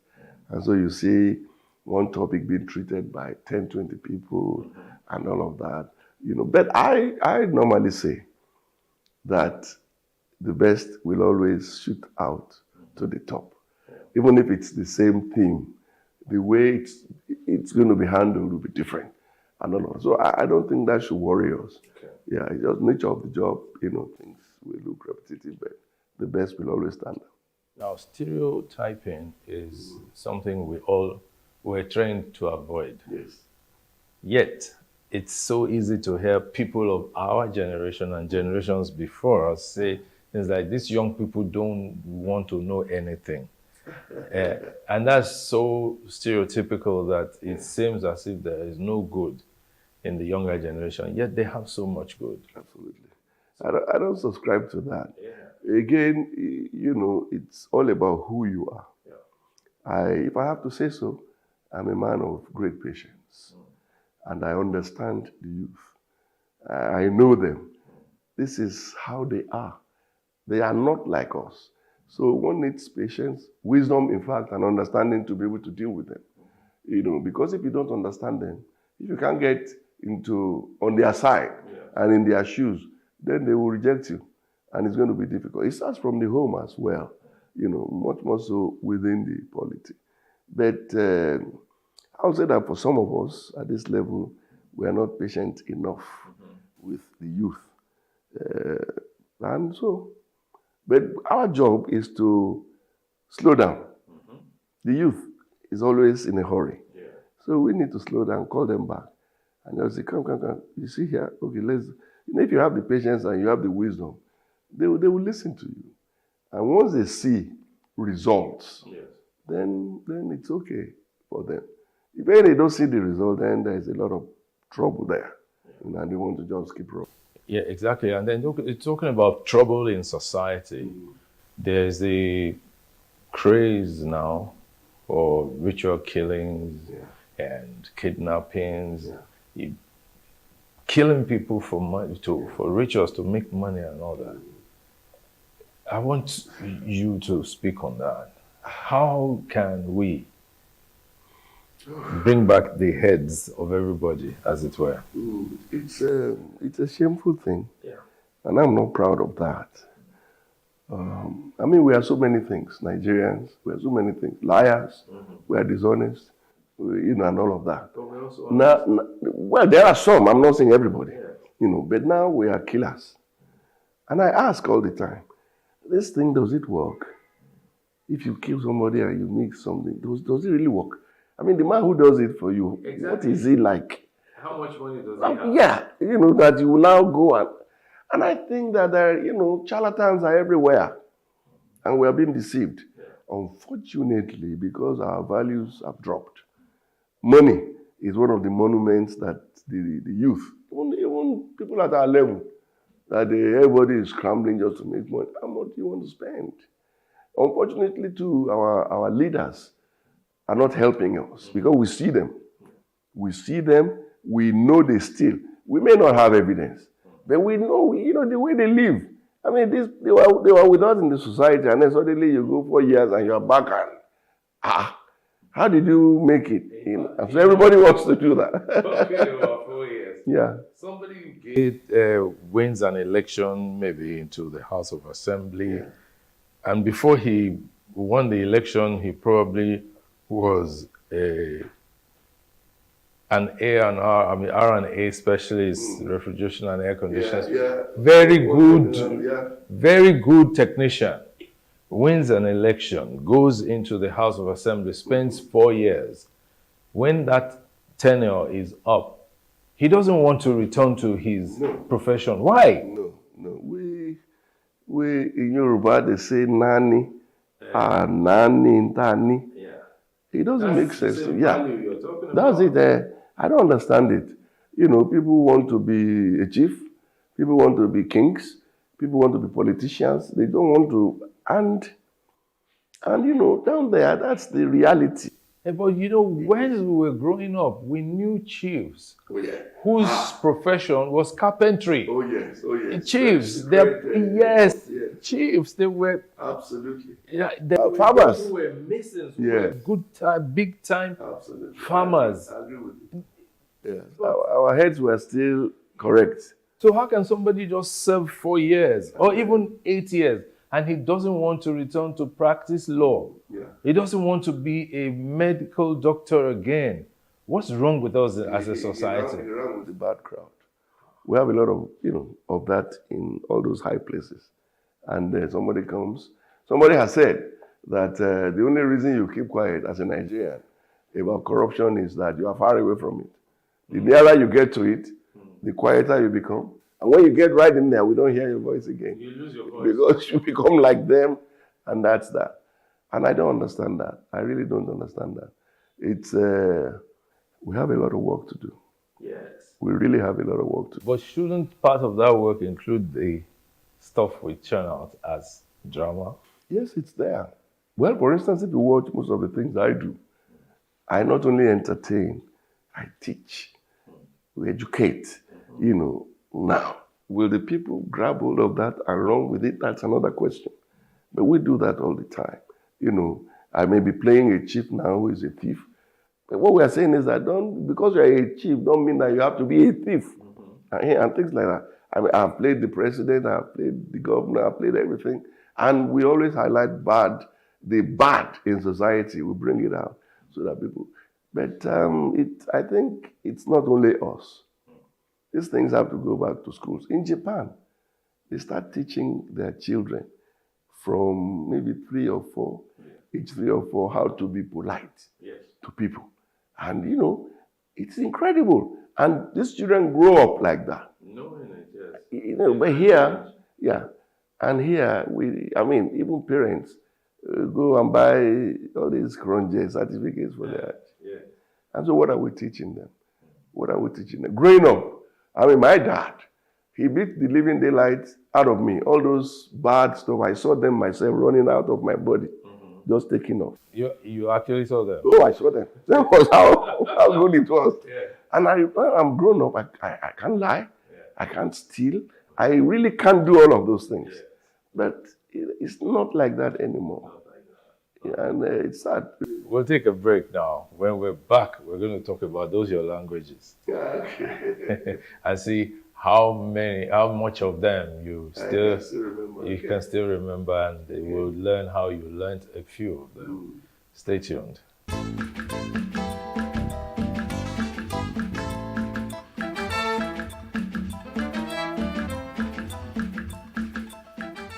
It's still Timeless Conversations. My guest is Akin Lewis. So, you speak so many languages. Which and which? Well, I speak Hausa. I speak French.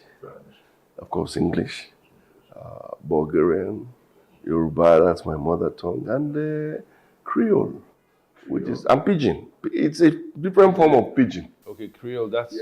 From Sierra Leone, and it's Pidgin still. Their own form of, yes. Okay, so how did you learn all of this? Well, Also, I can understand you. I grew up there. Yes. And even if I used to speak Igbo, but that has suffered the most because of practice. But growing up in the north, I grew up speaking Yoruba, Hausa, English, and Igbo. And then in university, French. Then I went to work in the Francophone. I used to live in Conakry. Yes, I used to live in Conakry.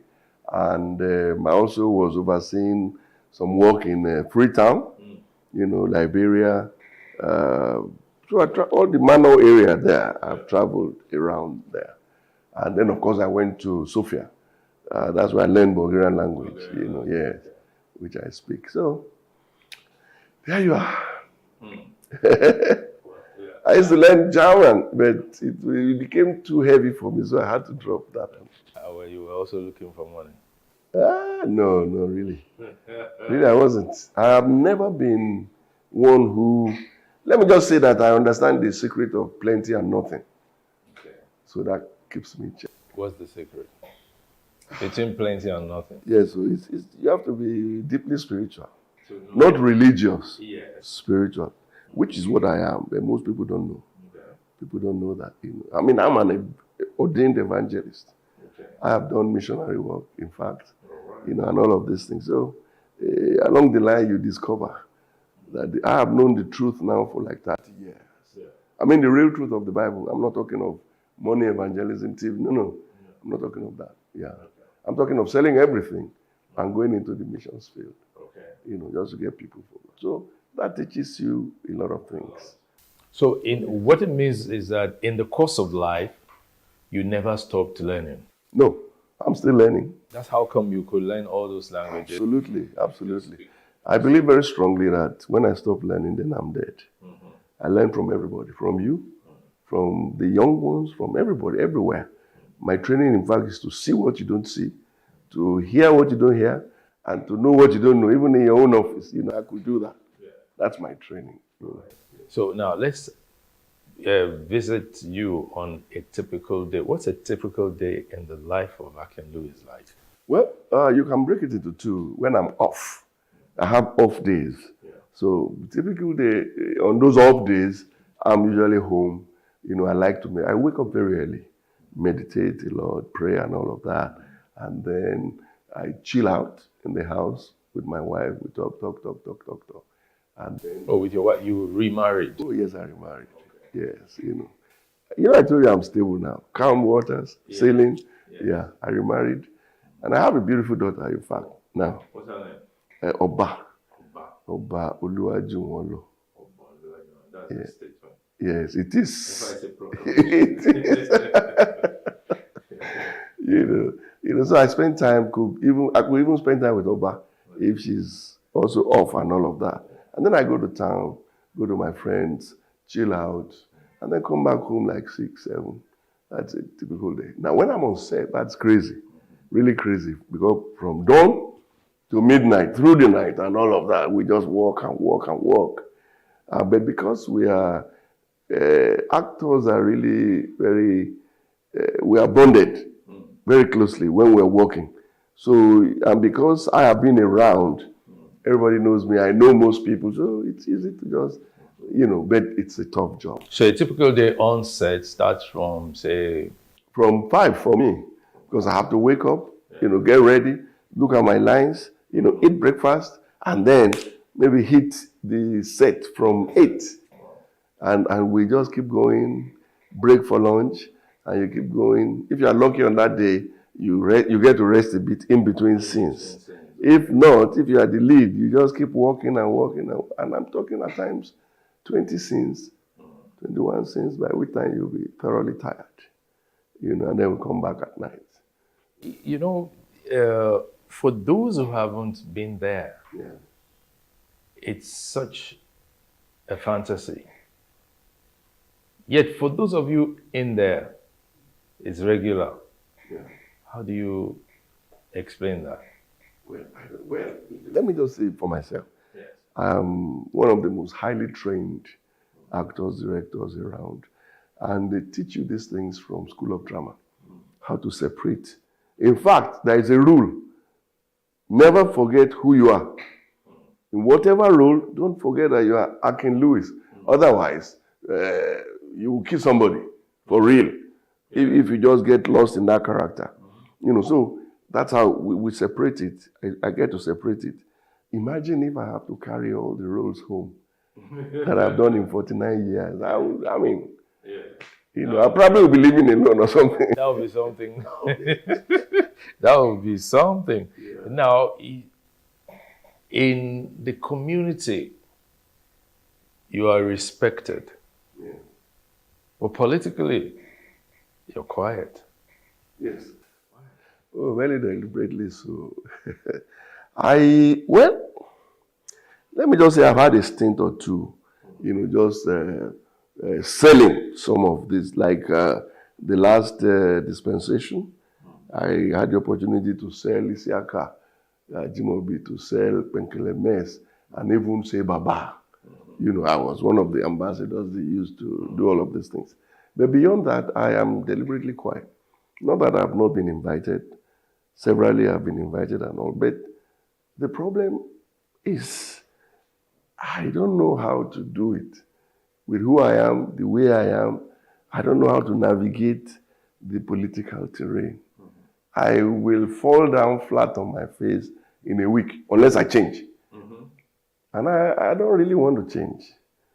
So maybe that's why I just, you know, I keep back a bit, and maybe that's it. I don't know about later, but right now, I'm just content being where I am. See, time is of the essence. Yeah. You have such a great sphere of influence. Yes. That can be useful in motivating the younger generation to even be actively involved in community service and politics. I agree. Well, I don't know. Who knows what will happen tomorrow? If I get good mentors, if I get good teachers, good sponsors, and all of that, who knows? I'm always willing to serve. I have served in places you won't believe. I mean, in places you won't believe. I've been to like 13 countries in Africa, or maybe more, just serving, you know, and all of that. I mean, as a Rotarian, I have served. So it comes easy to me to serve. But I'm just looking at the polity. Are we ready? But when will we ever be ready if we don't get into it? I think we will know when the time comes. I think we will know. But the way things are now, we need an Oga. You know, usually things can go bottom up. You have growth that way. And top down. Top down, yes. We are in such a state that we need to have top down. Because bottom up for us now could be disastrous. You know, a lot of angry people, hungry people, and then destroy a lot of things. But if we have one Oga who, you know, and then who can maybe attract people like me and you and so on and so forth, then the time will be right. Okay. Now, you have retired twice. Yes. Retired from the public service, yes. From the private sector. Yes. Will you ever retire from acting? No. That one you never retire. So I just pray to God to give me the strength to keep going, because roles change. Yes. You know, and right now I'm playing kings, presidents, governors, fathers. Maybe very soon I'll be doing grandfathers and so on and so forth. You know, until you don't have the strength and the mental facility to be able to, then that's when. So for you, there's no retiring from acting? No, there's no retiring. Now, there is another Louis in this profession. Yes. Egmon, Digimon. Digimon Louis, yes. What's your relationship with? We are cousins. Oh, cousins? Yes. From which part of Nigeria? From maybe West New Watiwa. Yeah.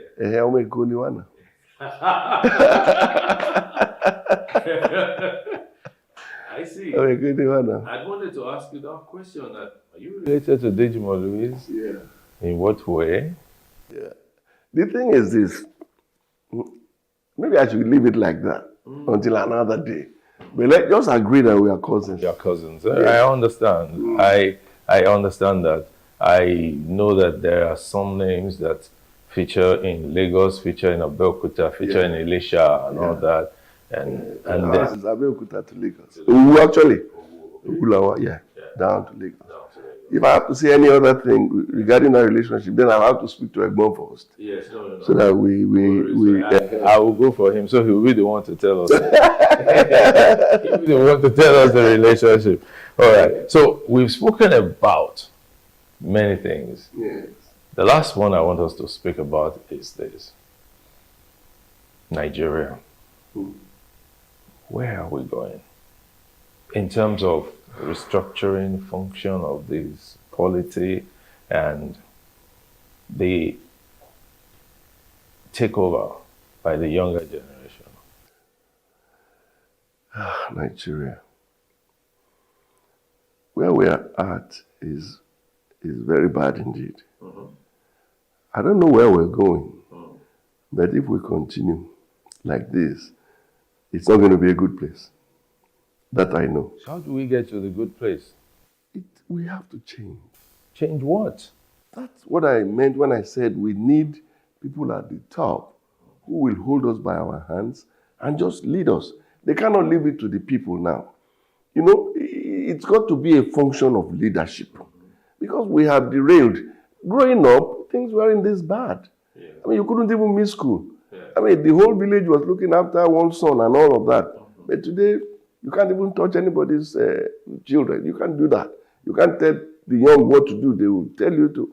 And it is so bad. We see leaders who steal and nothing is happening. You know, corruption there, corruption this, blah, blah. Nothing is happening. And everybody is tempted to go and do that. So I don't know where we're going, but it's not going to be a good place. Unless the leadership comes together and say, listen, for the sake of everybody, can we just... You know, they need to listen to the people. Listen to the people and then, you know, lead us where we want to go. If it is bad, then don't listen to us.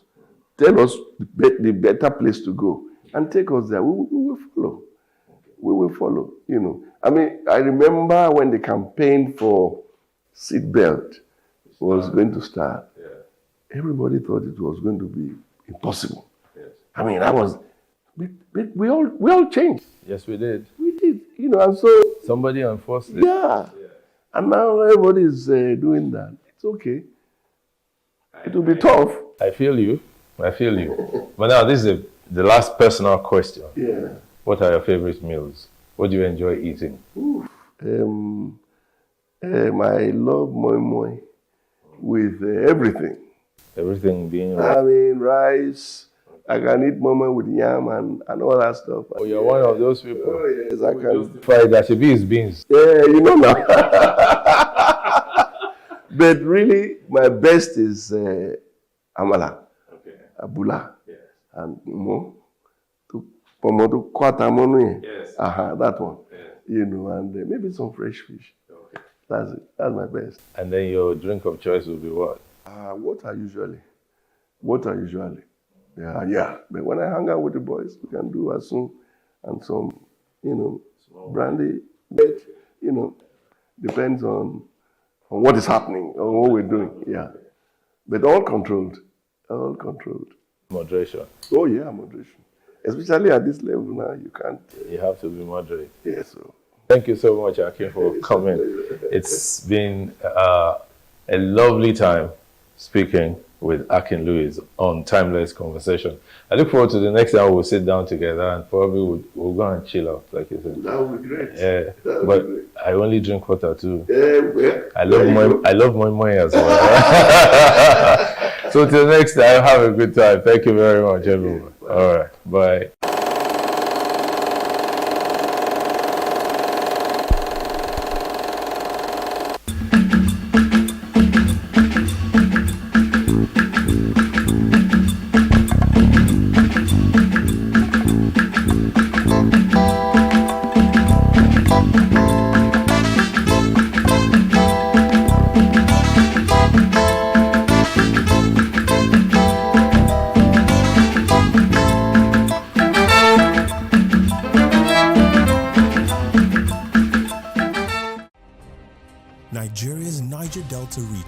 from where the black gold fuels Africa's largest economy, where the lines between wealth and poverty has never been thinner. Conflicts, poverty, insecurity, and environmental challenges daily confront the region. How can the Niger Delta story be changed for the better? Join Mamode Akuga at 9 p.m. every Friday evening on Plus TV Africa as he probes deep in search of solutions. Inside the Niger Delta with Mamode Akuga, the authentic voice of Nigeria's oil-rich region.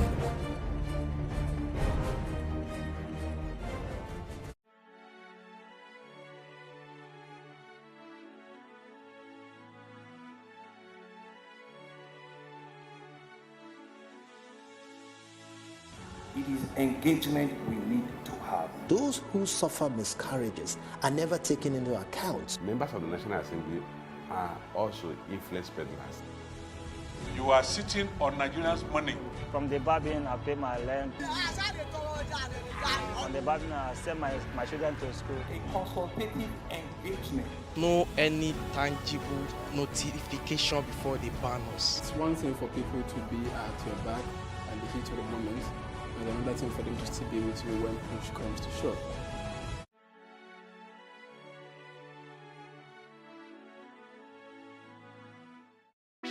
Hey, what's up, guys? You're welcome to another edition of Plus Event, and I remain your host, Ifeoluwa Oshukeye.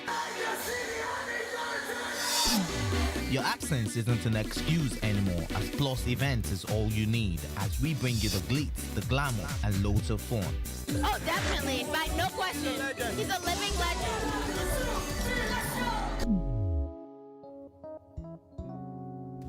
Oh, God forbid, Holy Ghost fire, I know. I just want to be blown away. I want to be wild. This is 11 years of doing it.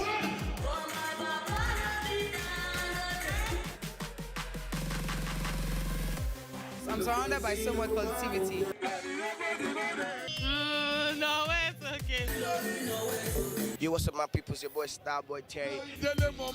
You're watching Plus Event on Plus TV. Stay glued to Plus TV Africa every Saturday and Sunday, 4:30 p.m. West African time.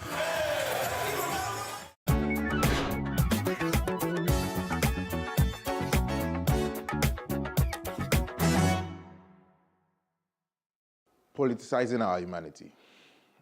You see, Nigeria today has become a den of unknown gunmen. And I say that because for every new report you see now, any news, anything, you see unknown gunmen kills 20, unknown gunmen kidnaps 50. So any small thing is unknown gunmen. And the level of insecurity in the country today has risen. You know, so today we no longer ask whether our lives are, and properties are secured. We only ask who is next to be killed or kidnapped. You know, we check and we see, okay, whose family is next? Which family is going to be thrown into mourning? So right now, Nigerians are only waiting, and we're waiting and saying, whose turn is it going to be? The level of insecurity in the country has become extremely worrisome. The lapses created by government, by the inaction of government. You know, government had the opportunity to nip this insecurity in the bud. You know, when it started. You know, it started like play. It wasn't this bad. It wasn't this bad. But now, because of government's inaction, we are caught up. And it seems as if there's nothing that we can do about it again. So now it is even worse. It is worse that we as citizens are not making enough noise about the right things. We are concerned about some other things. So despite the worrisome state of our dear nation, the plague of politicizing any little thing. You know, we are quick to say, now this party they run amo, now this party they do amo, is because of this party. And so right now, we are trivializing the problems and the challenges that we are facing as a nation. You know, so there are talks all over social media claiming that the violence and actions leading to the high level of insecurity, which now threatens our very existence, are sponsored. Members of the ruling and opposition parties have thrown all caution to the wind, and they exchange blames. It is this party, it is that party, rather than just actually recognizing terrorism for what terrorism is and taking actions to stop the incessant killings and kidnappings, which is threatening the very existence of Nigerians. We must stand united or fall divided. We must stand united. Nigeria is at the very brink. We are at the very brink of war.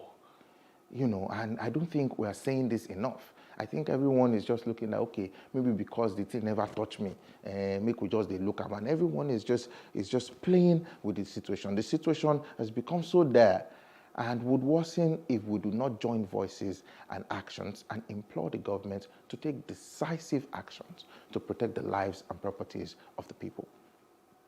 We must educate and reorientate ourselves. We must advocate for peace and tolerance. Negative and irresponsible tribal comments, you know, it has no other thing to do than to incite violence.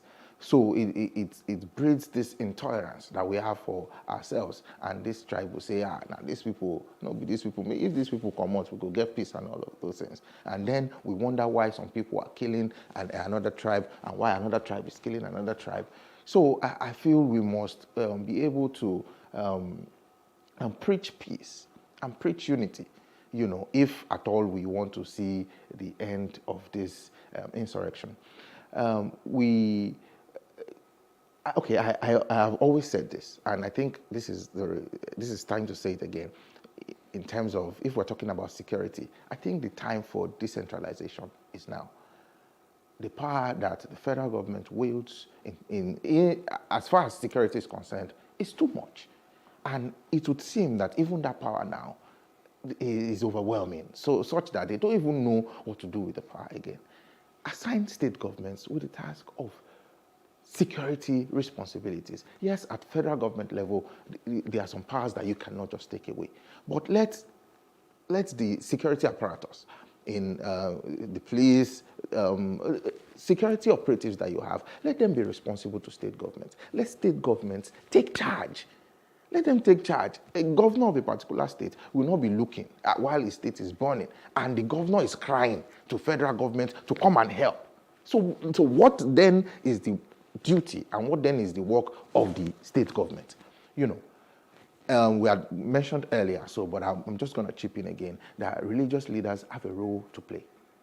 You find religious leaders being totally irresponsible and reckless with the comments that they make, knowing fully well the power that you wield as a religious leader, knowing fully well the hundreds of thousands, perhaps millions of people that listen to you and take your word as law. You need to be very careful. You need to be cautious of how you urge people on, because comments that you make in ways incite violence against perhaps other religions, and then you have this religion attacking this religion. Oh, they attacked us first. Oh, they attacked us first. So I think now is the time for our religious leaders to come together and preach peace and tolerance. Is very important.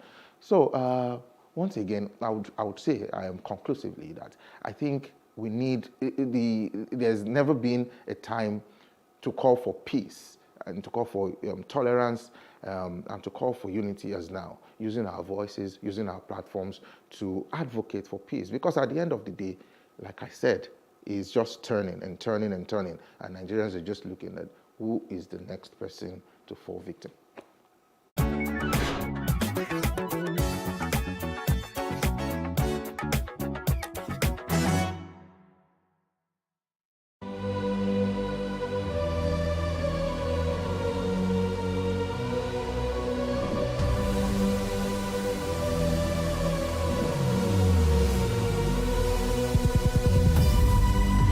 What we do not understand, we will stigmatize. What you can see is the remaining of the tanker that exploded. The suspect equally confessed.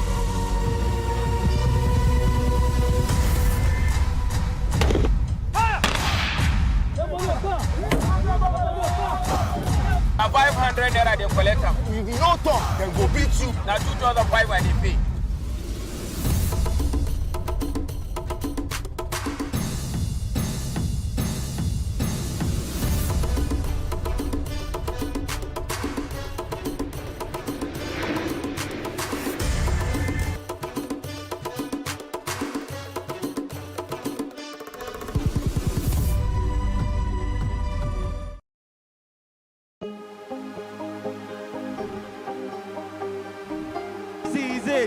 For upcoming artists to blow in Nigeria.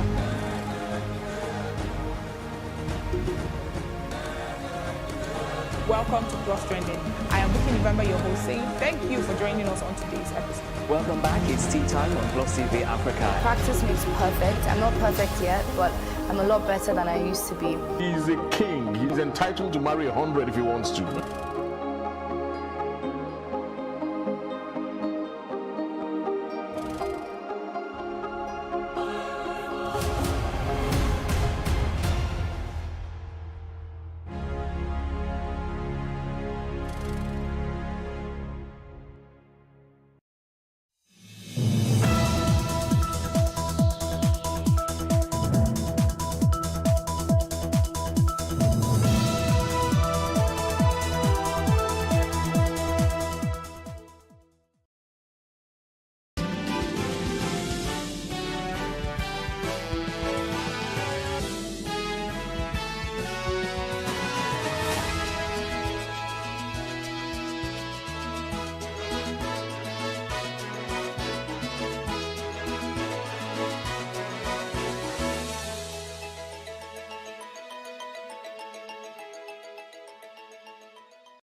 Good afternoon, I am Ifeanyi Elumezim. This is the news brief. The federal government has announced an $800 million World Bank grant as part of its palliative measures prior to the elimination of the fuel subsidy. Zainab Ahmed, the Minister of Finance, Budget and National Planning, made this announcement on Wednesday during the Federal Executive Council meeting, which was chaired by President Muhammadu Buhari. In order to advance the palliative program, which takes into account the need for buses, among other necessities, Ahmed emphasized that continued interactions with the newly constituted Presidential Transition Council and the incoming administration are ongoing. We've secured some funding from the World Bank. That is the first tranche of palliatives that will enable us to give cash transfers to the most vulnerable in our society that have now been registered in a national social register. Today that register has a list of 10 million households. 10 million households is equivalent to about 50 million Nigerians. But we also have to raise more resources to enable us to do more than just the cash transfers. $800 million for the national scale-up of the National Social Investment Program at the World Bank, and it's secured. It's ready for disbursement. The Federal Executive Council has approved the sum of 15.3 billion naira for the supply and installation of information and communication technology devices for the 2023 population census. Recently, the federal government announced that the population and housing census will commence on May 3rd. Speaking with journalists on Wednesday at the end of the FEC meeting, Garba Shehu, presidential spokesperson, said the council approved a 10.9 billion naira contract for ICT components of the 2023 census. Shehu disclosed that a 4.4 billion naira contract was a development of mobile device management solutions to be used for the census. Speaking further, the presidential spokesperson said the council approved a 3.3 billion naira contract for the development of infrastructure at the Economic and Financial Crimes Commission EFCC New Training Academy. The award of the contract for the supply and installation of information and communication technology components for the 2023 population census. This is for the National Population Commission, NPC. For census, and the ICT component contract was awarded at about 10.9 billion, nearly 11 billion naira. Former President Olusegun Obasanjo has written to the Chief Clerk of the Central Criminal Court in London to temper justice with mercy over the conviction of former Nigerian Deputy Senate President Senator Ike Ekweremadu. Ekweremadu and his wife, alongside Nigerian doctor Obinna Obita, were recently found guilty of attempted organ harvesting of a Nigerian trafficked to Britain to provide a kidney for their ailing daughter. Obasanjo, in a letter dated April 3, 2023 and addressed to the Chief Clerk of the Court, said even though Ekweremadu's action was condemnable and unacceptable, he has contributed his quota to the socio-political development of Nigeria, adding that his punishment should consider his past records of good deeds and the plight of his ailing daughter. Peter Obi, presidential candidate of the Labour Party, says the audio call featuring him and David Oyedepo, the founder of Winners Chapel, is fake. Obi, in a post on Wednesday on his official Twitter handle, said at no time did he ever say, think, or even imply that the 2023 election is or was a religious war. The LP candidate said his legal team would take appropriate legal action on the matter. He thanked all Nigerians, especially the youths and the obedience, as they have remained focused on the core mission of a new Nigeria that is possible even after the February 25, 2023 presidential election. According to him, the present attempts by the APC as a party and the APC-led government through some government officials and agencies to divert attention from the blatantly stolen mandate is unfortunate and sad. A High Court of the Federal Capital Territory, Abuja, has issued an order restraining the national chairman of the Labour Party, Mr. Julius Abure, National Secretary Farouk Ibrahim, and two others from parading themselves as national officers of the party. Justice Hamza Mwazu issued the restraining order on Wednesday while ruling an ex parte application argued by James Ugu Onoja, SAN. Onoja had in the application informed the court how the restrained national officers allegedly forged several documents of the FCT High Court to carry out unlawful substitutions in the last general elections. In a brief ruling, Justice Mwazu held that the application and the supporting affidavits have a good case for the request to be granted. The judge subsequently ordered that all four people should immediately stop parading themselves as national officers of the Labour Party. I know that today that the chairman of Labour Party and other executives who are mentioned as defendants there should stop parading themselves as chairman and executive of the Labour Party on the basis that one, they have been found wanting in terms of allegation of crime. I mean, they have been indicted by the police for forgery. Also, the chairman has been suspended by his ward. And in the constitution, in the constitution of the Labour Party, once you are suspended or expelled, you cannot be a member of the board of trustees, not to be a chairman, not to talk about being a chairman. The four officers involved primarily now are one, Julius Abure, who is the former national chairman now. We have Umar Farouk, who is also former national secretary. The Labour Party candidate in Owerri Municipal in the March 18 Imo State House of Assembly elections has been arrested. Clinton Amadi, who was a lawmaker at the State House of Assembly between 2007 and 2011, was arrested on Monday at the State Secretariat of the Independent National Electoral Commission located at Port Harcourt Road in Owerri, the state capital. Correspondents gathered that the LP candidate was arrested when he went to obtain the certified true copies of electoral materials. The police spokesperson Henry Okoyo said that he had yet to be briefed on the development. The Rivers Police Command says it has invited Tonye Cole, governorship candidate of the All Progressive Congress APC, over an alleged death recorded during a clash between members of his party and those of the People's Democratic Party PDP. Supporters of the APC and PDP on Monday clashed in Port Harcourt, the Rivers State capital, at the Independent National Electoral Commission INEC office. Cole had arrived at the INEC office to inspect materials used for the election that was held on March 18th when the clash occurred. In a live interview, Okon Effiong, the State Police Commissioner, said the APC candidate, his aides, and other members of the PDP were invited following the allegation that someone was shot dead during the brawl. The Plateau State Police Command has sealed the House of Assembly complex in the early hours. The command is here to issue an official statement on the action. It is not unconnected to the crisis among members of the House of Assembly. On Monday, a court reinstated Yakubu Abok as the Speaker of the House. Abok, who was impeached in October 2021, had resumed duties with a few loyalists from the PDP and Labour Party. The House is divided into two factions, with one loyal to the current Speaker Yakubu Sanda and the other loyal to the reinstated Speaker Ayuba Abok.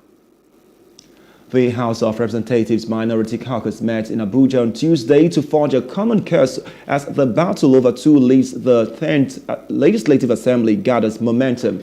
The meeting is at the instance of the old members of the opposition parties led by the People's Democratic Party PDP. Plus TV News correspondent Emmanuel Ehejine has this report. The race for the leadership of the 10th National Assembly, particularly the Green Chamber, may have just started with the opposition rallying support from the newly elected House of Representatives members representing 7 political parties under the auspices of the Minority Caucus. The meeting is at the instance of old members led by Honorable Frederick Agbede, calling on the rep members elect to forge a strong alliance that will put the ruling party on their toes. Not only to represent our people, but see Nigeria as one constituency where our contributions should make life meaningful to all. This session is to enable us to network, interact, and familiarize ourselves as people that the results of 2023 general election has thrown up as a new face, having numbers that gives us greater strength to deepen opposition politics and democracy. In the response, representatives of the 7 opposition parties pledged commitment and cooperation amongst the political parties, irrespective of the security of ratio of the alliance. I believe that we are all minorities coming together for common purpose to stand firm for overall benefit of us, irrespective of seniority, considering also the ratio in the alliance. I stand here on behalf of 34 strong, vibrant member-elects of LP, believing that this bonding shall attract evenly mutual benefit to us in this 10th Assembly. Let's unite. If we do not unite, they say a house divided against itself cannot stand. With unity, we can accomplish a lot. Harmony, peace, progress, and we can not only empower our constituencies and our constituents, those whom we look up to, but we can ensure that we play our role as a vibrant opposition. For us to be able to put through our collective interests, for us to be able to protect our ideals as minority parties that fundamentally serves as a check to the ruling party, for us to be able to contribute to nation building, we must come together. We've all been called for a common purpose. And what is that purpose? The purpose for a better Nigeria. And that is why we've all been duly, by divine providence, elected to represent our various constituencies. According to INEC, so far, 324 members have won a seat to the House of Representatives, with APC having 162 seats, PDP 102, Labour Party 34, NNPP 18, ABGA 4, while both ADC and SDP won 2 seats each, and YPP 1 seat. Supplementary elections are expected to be conducted in 33 federal constituencies on the 15th of April 2023. The immediate former Senate leader and senator representing Borno South Senatorial District, Ali Ndume, has expressed his readiness to contest the Senate presidency seat in the 10th National Assembly. Ndume, who disclosed this in a statement on Wednesday, however, said his ambition will be determined by the fairness of the zoning arrangements that would be put in place by the All Progressives Congress APC leadership. The 10th Assembly will be inaugurated in June 2023 after the swearing-in of the President-elect Asiwaju Bola Tinubu on May 29. Notable individuals who have indicated interest include Senators-elect Ali Ndume, Borno South, Akpabio Akwa Ibom, Orji Uzor Kalu, Abia, among others. The House of Representatives on Wednesday resolved to transmit a bill seeking to establish a State Security Council to President Muhammadu Buhari for assent. The National Assembly had in January transmitted 35 constitution alteration bills passed by the State House of Assembly in concurrence with the National Assembly. Out of the 44 bills sent to the states to amend a clause in the Constitution, 2/3 or 4/5 majority of each of the Senate and the House has to approve the amendment, after which it will be transmitted to the State Houses of Assembly, where 2/3 or 24 of the 36 of them have to concur. The Ezimdibo Ajao Estate Frederick Nwajaogo, who threatened to invite members of the indigenous people of Biafra IPOB to Lagos to protect Igbo people and their businesses, have been remanded in prison custody for 30 days. The remand order on Nwajaogo was given on Wednesday by Chief Magistrate Peter Nwaka of the Sabo Yaba Chief Magistrates Court in Lagos, who ordered that the 67-year-old Igbo leader should be kept at the Ikoyi custodial facility for 30 days before adjourning the case until May 3rd for mention. Nwajaogo, who got into trouble when a video recording where he threatened to invite the Biafran agitators to Lagos to protect Igbo people went viral, was charged with conspiracy and breach of public peace by the Department of State Services. An unidentified police officer has been killed during a clash between security operatives and commercial motorcyclists in Lagos. The incident happened around Celeb bus stop at Papa Oshodi Road. It was learned that violence broke out in the area when police officers attempted to arrest some of the commercial motorcyclists, popularly known as Okada riders. The commercial motorcyclists were said to have resisted arrest using cutlasses and other objects to attack the police officers. Confirming the incident, Benjamin Hodei, Lagos police spokesperson, in a statement on Wednesday said the police officers were at the scene to enforce the existing ban on motorcycles in some parts of the state. Hodei added that the police inspector was murdered and the divisional police officer DPO was seriously injured. 2 suspects have been arrested while 41 motorcycles were impounded. The Lagos state government imposed a ban on the activities of motorcyclists in 10 local government areas and 15 local council development areas. Delta Governor Senator Dr. Ifeanyi Okowa has said his administration had provided the judiciary in the state right tools, including personnel and environment conducive for ease of dispensation of justice. Okowa made this statement while swearing in Justice Catherine Ojugbana Orishadere as acting president of Delta State Customary Court of Appeal, Asaba. Correspondent Apomejero Friday reported that Governor Okowa assured that his administration would also continue to promote the growth and development of native laws and customs in the state. Redouble your efforts and continue to be a good example of hard work, transparency, accountability, fairness, and justice. There is a saying that the reward for hard work is more work. This is a challenge posed by your new office. Let me reiterate the point I stressed to your predecessor, that this office will further stretch your resourcefulness, challenge your intellect, tax your patience, encroach on your time, and test your value system. On her part, Honorable Justice Ojugbana Orishadere said that she was humbled by her appointment and thanked the governor for finding her worthy to serve. She also thanked the Chief Judge of the state, Justice Theresa Diaye, for the part she played in her appointment and for her continued support to judges in the progress of the judiciary.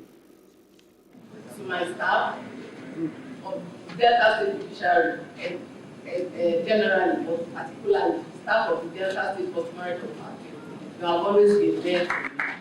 I want to continue being there for you because I cannot do it alone. It's a teamwork. And in management, that's what they call teamwork. You have to have a team spirit. Thank you very much. Your Excellency, sir, I want to thank you for this opportunity you have given me to serve on another, a greater platform. It's my prayer that I will not disappoint you and I will not disappoint my God. From Delta State, let's take you now to Kaduna, where the Kaduna State government has approved the reinstatement of 1,288 public primary school teachers sacked in June 2022 after the conduct of competency tests. The board had explained that of the figure, 2,192 teachers were dismissed for their failure to sit for the test, while 165 teachers were sacked for poor performance. The Public Relations Officer, State Universal Basic Education Board in the state, Haji Mohammed, made this known in a statement issued in Kaduna on Wednesday. Mohammed explained that 1,266 were affected by the competency test, while 22 others were removed from the government's payroll for alleged unproven claims. He advised all affected teachers to collect their reinstatement letters from their respective education secretaries immediately. President Muhammadu Buhari has approved the sum of 320 billion naira, 345,835,000 as the 2023 intervention funds for public tertiary education institutions in the country. The Executive Secretary of Tertiary Education Trust Fund, Sonny Echono, disclosed this in Abuja on Wednesday during the annual strategic planning workshop with all heads of beneficiary institutions. Echono said the 2023 intervention cycle will see each university receive 1,154 million naira each. Public Polytechnic is also expected to receive 699 million, while the sum of 800 million will be received by each college of education in the country. Echono also urged Buhari as a parting gift to the education sector to give his assent to Finance Bill 2023, which provides for further increase in education tax from 2.5% to 3%. The public is expected to receive the audit of 2022 intervention funds allocated to beneficiary institutions at a later date. The federal government has declared April 7 and 10 as public holidays for the Easter celebration. In a statement by Shuaibu Begori, Permanent Secretary in the Ministry of Interior, Rauf Aregbesola, the minister, made the declaration in Abuja on Wednesday. Aregbesola urged the Christian faithful to emulate the virtues of sacrifice, togetherness, and forgiveness demonstrated by Jesus Christ. The minister called on Nigerians to use the occasion to pray to end the security challenges in some parts of the country, adding that security was everybody's business. Nigerian Union of Pensioners in Ekiti State Chapter has called upon the State Governor Biodun Oyebanji to pay their 7 months unpaid arrears of pension to local government staff and 3 months old state pensioners. In an interview with correspondents, the state chairman, Comrade Joel Akinola, said over 40 billion naira gratuity is also being owed, saying all the debts predates to the Oyebanji administration. Speaking further, Akinola appeals to the state government to attend to pensioners immediately because they face hunger and pains. But we still have the huge amount of 40 billion outstanding as gratuities to be paid to pensioners in Ekiti State. And we are working on modalities as to liquidate this huge amount. Because if the monthly release, or so to say, though it's not monthly, but occasional release of government is what we want to back upon. For 40 years, people who retire 40 now, maybe 40 years, they will not even get their gratuities. Because I'm talking to you now, those who retired in 2012 and 2013, they were the last paid, calling on him once again that our arrears of unpaid pension should be addressed immediately, and our gratuities too should be paid. Let's take you to other parts of Africa. The Chadian government has announced an unconstitutional pardon for over 380 rebels who were sentenced to life imprisonment over the death of former President Idris Deby. Deby was killed in 2021 after leading the country's military to the front line to fight rebels from the Front for Change and Concord in Chad.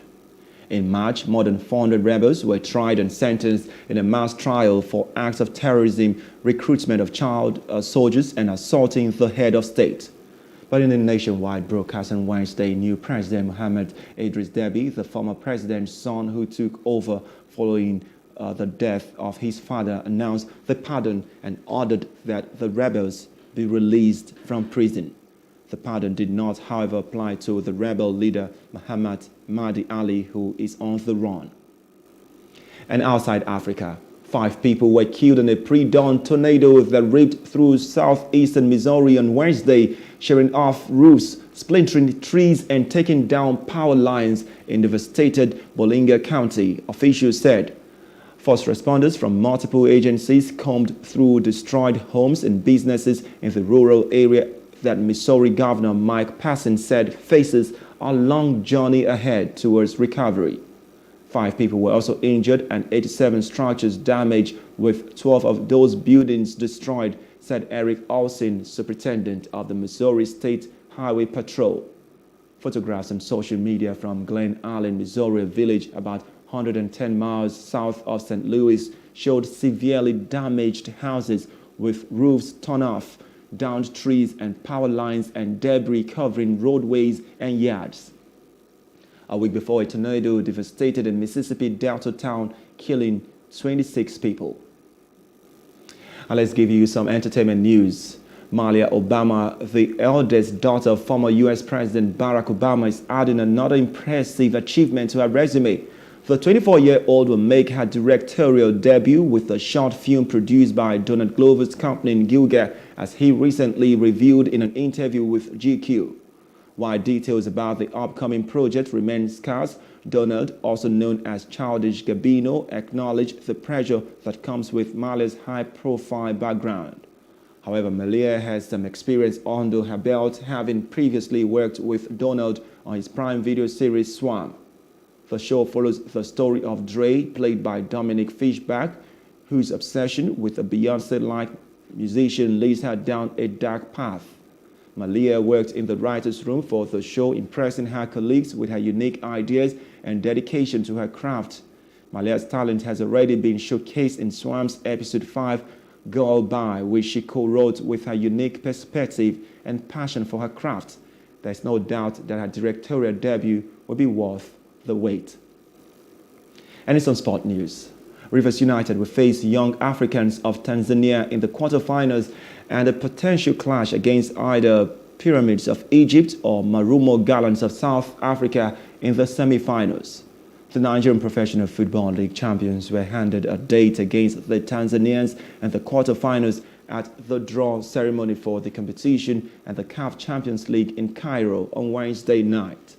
The first leg to the encounter will be played in Port Harcourt or Uyo on April 23rd, while the second leg follows a week later in Tanzania.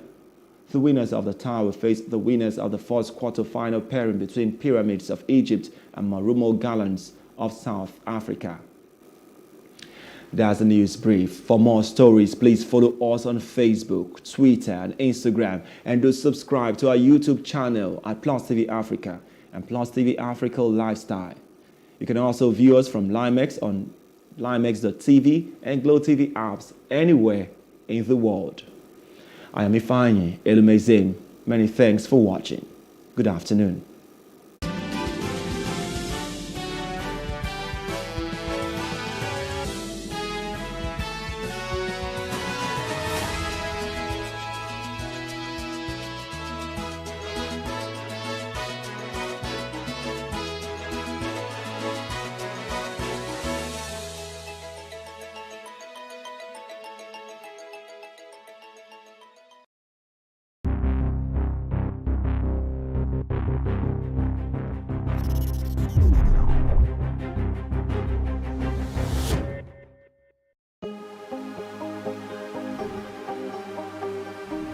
This is it. for upcoming artists to blow in Nigeria.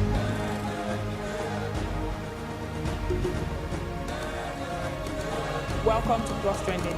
I am Bookie November, your host, saying thank you for joining us on today's episode. Welcome back. It's tea time on Plus TV Africa. Practice makes perfect. I'm not perfect yet, but I'm a lot better than I used to be. He's a king. He's entitled to marry 100 if he wants to.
Hello and welcome to What Are You Saying?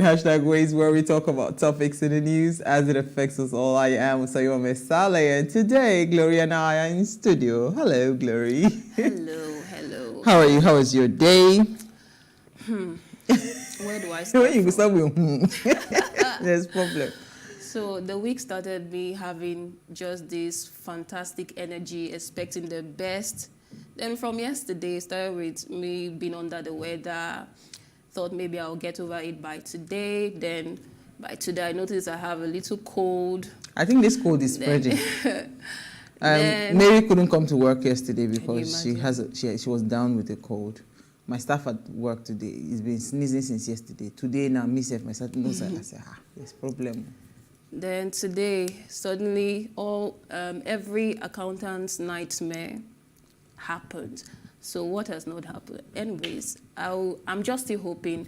My week is actually jam-packed too. So all of these things are trying to distract me from enjoying my Good Friday because I have things planned. But anyways, I'm still going to enjoy it either ways. I want Good Friday as they love be with you. My account balance does not have room for enjoyment. Except I'm going to be seeing credit a lot. Hi, Nama. Nama has joined us virtually. Hello. Hi everyone. How are you doing? We are good and we are well by God's grace. All things being equal. The cold is everywhere. Really? Apparently, yes. So of course you have bouts of it almost every now and then. It's not news that you got a cold or that you have sore throats because of the temperature here, but it gets warmer by the day, and you still have to deal with cold. So Glory, you're not alone. As well. All right, so last I think 2 weeks ago or so was World Oral Health Day, and we're so excited. Let us discuss mouth hygiene. I will soon bring. Normal when you come, you're the one that will discuss body hygiene. I'm really enjoying these health topics. I'm so enjoying it. I'm telling you. So we want to discuss oral health, and here's what we found as today's quote. Every tooth in a man's head is more valuable than diamond. Wow, this is from Miguel de Cavante. Now, did you know that your oral health offers clues about your overall health, or that problem in your mouth can affect the rest of your body? If you didn't know that, now you know. So in commemoration with World Oral Health Day that happened on March 20th, we will be discussing the topic, how can we care, or how can we take care of our oral health? And we have no other person than Dr. Amy Shambusho. She's here to discuss this. But first, let's quickly go on a break. When we come back from the break, I want to run through what we found in the news.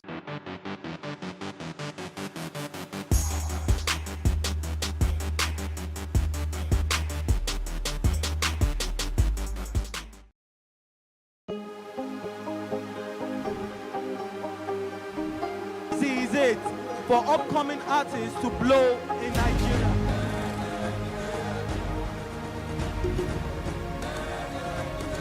Welcome to Plus Trending. I am Bookie November, your host, saying thank you for joining us on today's episode. Welcome back. It's tea time on Plus TV Africa. Practice makes perfect. I'm not perfect yet, but I'm a lot better than I used to be. He's a king. He's entitled to marry 100 if he wants to.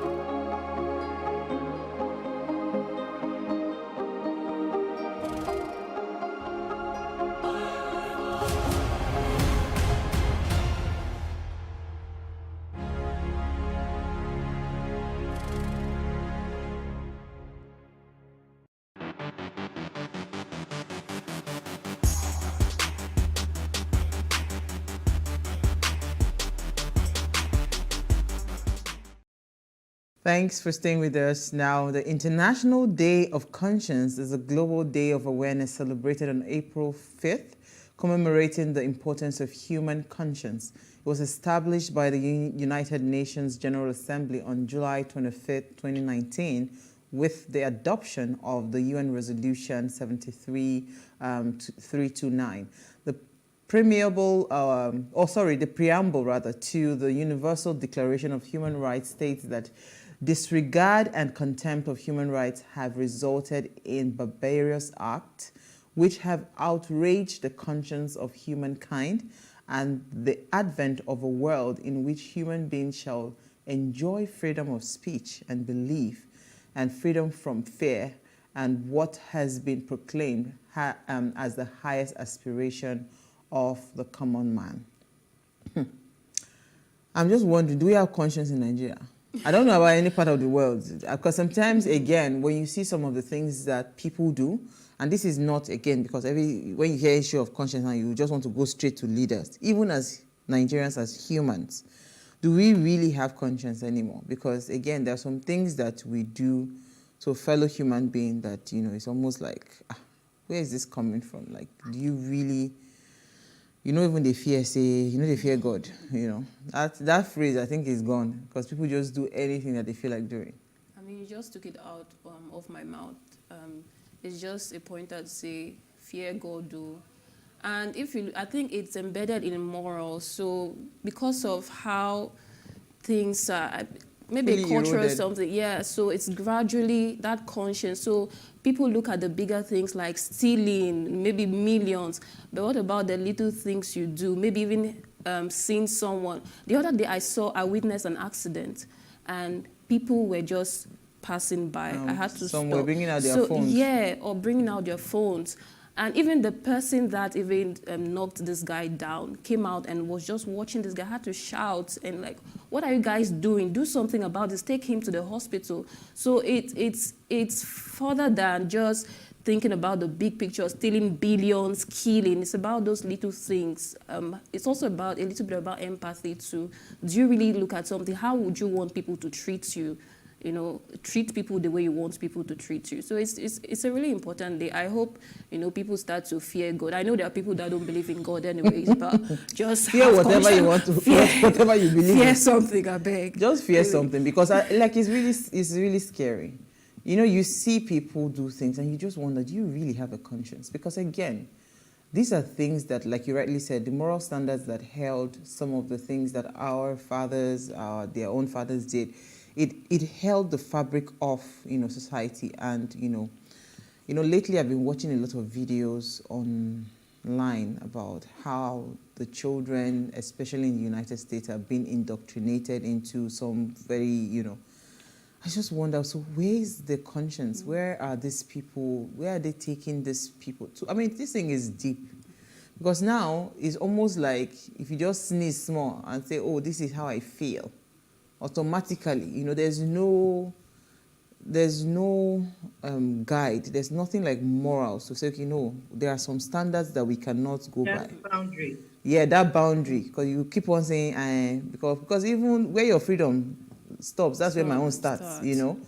It's a bit of a dicey thing, because in a bit to want to say, oh, everybody's freedom must be respected, at the same time, we are losing some level of hold that we had, like at least sanity. In fact, that's the word I'm looking for. we're losing some level of sanity because now everybody's just confused. You know, I can wake up tomorrow and say I'm a tooth fairy. Just accept me like that. Don't question it. But Norma, what do you have to say about conscience? Consideration queen. I was just going. I knew you were going to say. I knew you were going to say, Madam Consideration. I think by and by, I believe that we're beginning to lose what we knew to be humanity, what it means to be human, right? And like Glory rightly said, it's about putting yourself in the position of someone else. If you are the one on the receiving end, and this is a question, I mean, I can't stop talking about it, Uwa, because I always, like most times when I ask people that question, if you were the one on the receiving end, how will you feel? And I find out that people's behavior changes because now you are the one taking the brunt of whatever it is that is coming. And really, it also ties to what Glory had also said about values. We are gradually losing what made us human beings, being able to look out for one another, being able to live peaceably and in harmony towards one another. So when that is lost, it comes to exactly what you were saying. Insanity will become the order Norma, of the day. please, I do not identify as a human being. Respect it. Respect it. So we will continue to respect what everybody wishes to be identified with.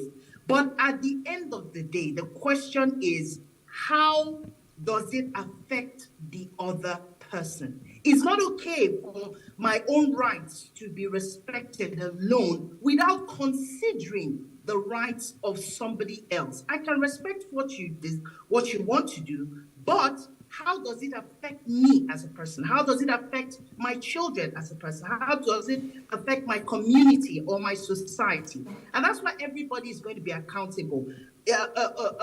Glory talked about the individuals. I will bring it back to leadership, because that used to be the example, that used to be the benchmark for a lot of people to look up to say, okay, these are the people we're looking up to, we should emulate them. Back in the days, you found all of those rules and some of the things that helped people to fall in line. But where are those rules? How are they implemented? What are they doing? And now everybody is living for himself and deciding what is right or wrong for himself. Oh, definitely, anarchy would be the result of the day.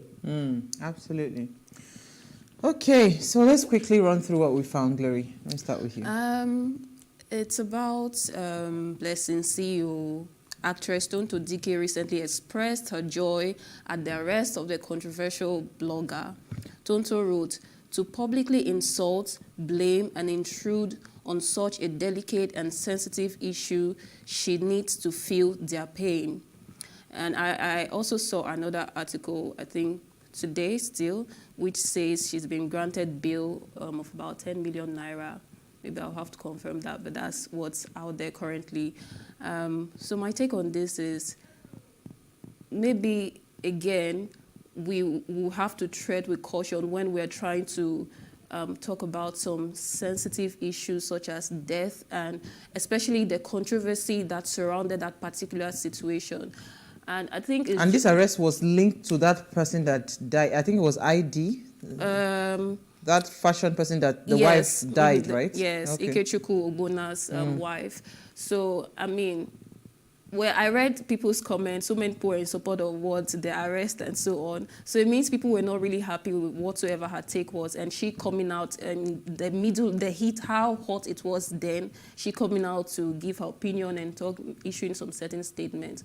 So I think we just have to be... So, you know, I think that, first of all, it's two things, because I see her and I see Daddy Freeze, they do the same thing. Yeah. Whenever there's a situation that is really hot on the, like at the front burner of social media, you would see them jump on it, talk about it. Because I remember that I had seen few clips when there was the fight and all of that. with the man, the wife, and all of that. Because she claims, she's a self-acclaimed, what do you call her, relationship expert, right? Maybe that's why she felt the need to talk about the issue. But like you rightly said, you must learn to draw the line, set boundaries. Even if social media gives you the opportunity to talk in every matter, it's not every issue you must put your mouth inside. And also even how you even approach it too does matter. So I think the major issue was how she approached it. So many people were not happy, especially the deceased family was not really happy about it. True. Okay, so let me take, Norma, what's in the news? Again, just to add quickly, conscience comes in. When you're talking about other people's stories, other people, without being sensitive to how they're going to receive it. And then you ask yourself, what if you were the one whose story was out there? How would you feel if these were the reactions or these were the things that people were saying? But again, a lot of people don't pay attention to that. They don't know know how to put their themselves in other people's shoes. Go ahead. No, they don't. Because in hot news, right? So let me be one of the first people to say something about it or to be an... it's all for the gram. They want to trend. You want to get more followers. Yes, absolutely. To what end? Absolutely. I guess there are consequences that come with some of these things sometimes. Absolutely. Go ahead. So my story has to do with our... the federal government. It says that FG to splash over 320 billion naira on tertiary institutions. So the story has it that our president, Major General Muhammadu Buhari, has approved the sum of 320 billion, 345 million and 40,835 naira as the 2023 intervention funds for public tertiary education institutions around the country. And all the institutions, including colleges of technology, universities, the polytechnics, they are supposed to benefit from this fund. So, and over the years, we've had over, some trillion amount, in trillions that has been disbursed since 1993.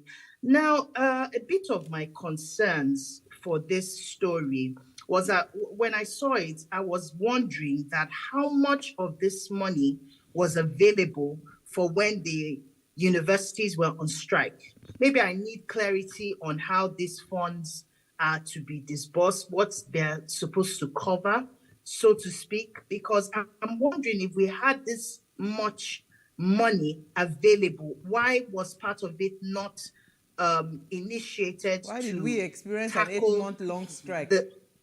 The situation of almost a year of students being out of strike. And another thing that caught my attention was that it's supposed to be like a parting gift. And I'm wondering, this is the work of public service.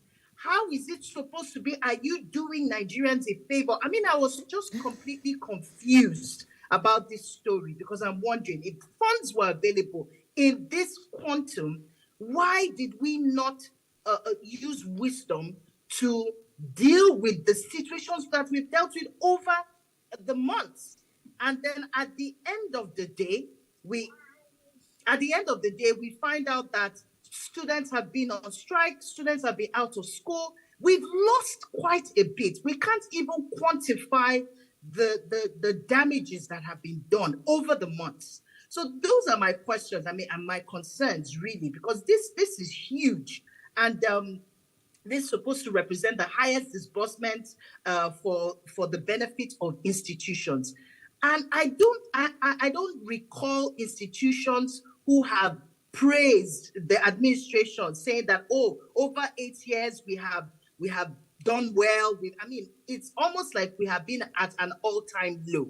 So please, I don't know, maybe I'm confused or I'm not sure what, but I just need someone to really explain to me how this is going to solve the several months, in fact, almost a year of the education troubles that we've had in the country.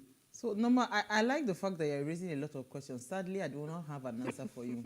Because, again, on this table, I took a story of a JAMB registrar, former JAMB registrar that was, I think charged to court for a fraud of 5 billion, himself and his family.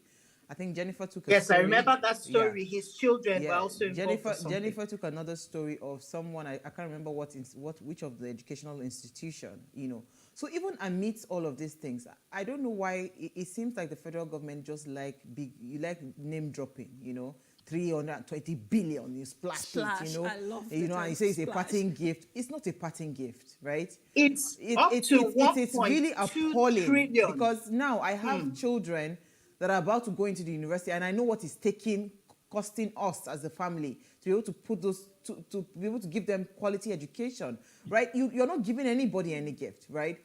Education is the right of every Nigerian, and it makes no sense that at this kind of headline. So maybe let me blame it on the newspaper. That is maybe they want their paper to sell, or they want readers to come there. So they want it sensational, because I don't understand how this is even making news, because we need to move past all of these things and get the job done. But you know what? Let me take my story, because I don't want to stress myself. No, I don't have an answer for you.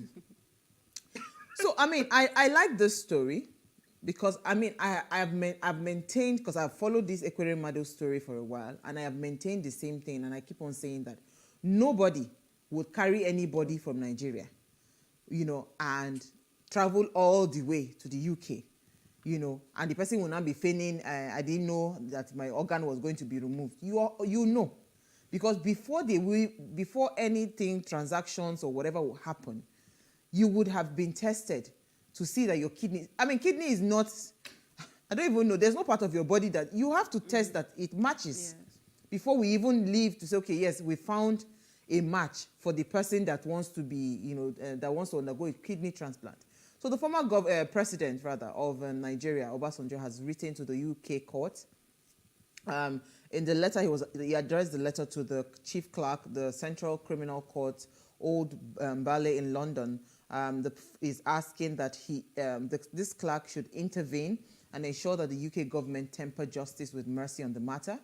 Because right now, Ekweremadu is at risk of being sentenced to 10 years imprisonment in line with the Modern Slavery Act of 2015 of the United Kingdom, after a London court had found him and his wife guilty of organ trafficking.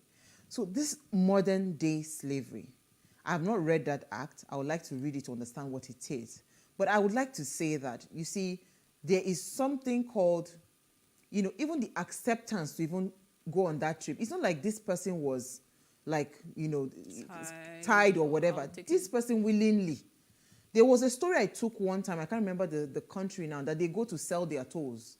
That's how bad the poverty is. So the tiny toes are like cheaper. Then the most expensive was the big toe. I remember taking that story here.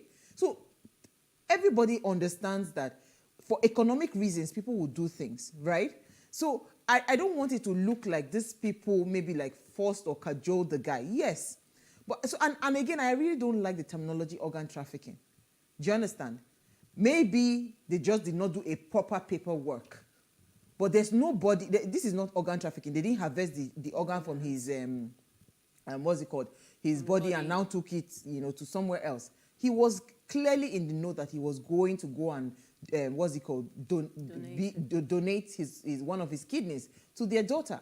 So I don't like the caption, even though I'm not a fan of government people, right? Because you see, this is the problem. When we say do things right, they don't do things right. This is what you face. Because it would have been so easy if a lawyer came into this picture, drafted an agreement, you signed it. Do you understand? Mm-hmm. And everybody signed it in the presence of a witness. So you know that this is not, because I can do surrogacy, right? I can give you my organ if you need it and we're a match. Do you get what I'm saying? Whether there's monetary exchange or not, it's something I can do. But let us begin to do things by the law. You see, this is where the problem is, because you think, oh, I'm a big man and everything, I can just, Nadia, you don't go enter one chance, because you're in a country where, everything goes by the books. So it's just a sad situation. But the former president has written, we hope they will temper justice with mercy. But I don't see him going out of that sentence. he will probably serve maybe a lighter sentence. On that note, let's discuss oral health. Biko, stay with us. We'll be right back.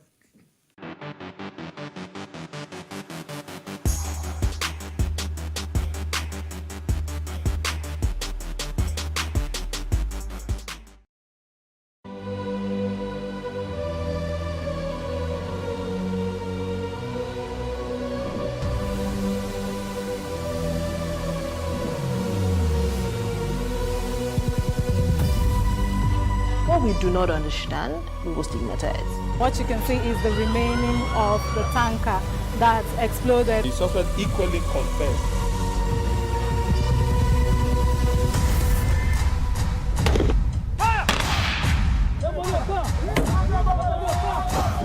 A 500 naira they collect them. If you no talk, then go beat you. Now 2,500 they pay.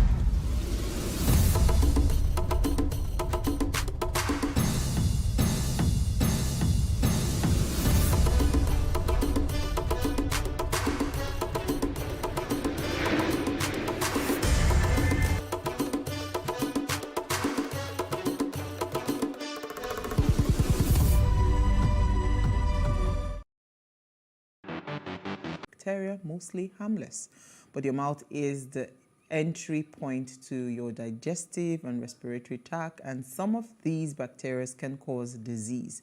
Normally, the body's natural defenses and good oral health care, such as daily brushing and flossing, keeps the bacteria under control. However, without proper oral hygiene, bacteria can reach levels that might lead to oral infection, such as tooth decay and gum disease.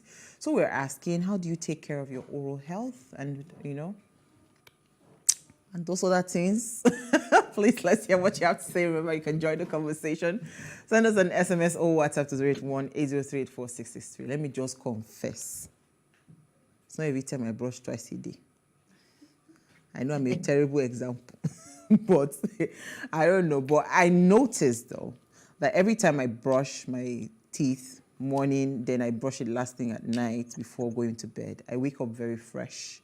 And again, I wake up like, sometimes, I don't know, I even have like a headache or something, without brushing. But I don't know whether it's my mind that is playing a trick on me. But I notice that I'm happier, I'm more excited every time, I make that effort, even however tired I am, to just brush my teeth at night before sleeping.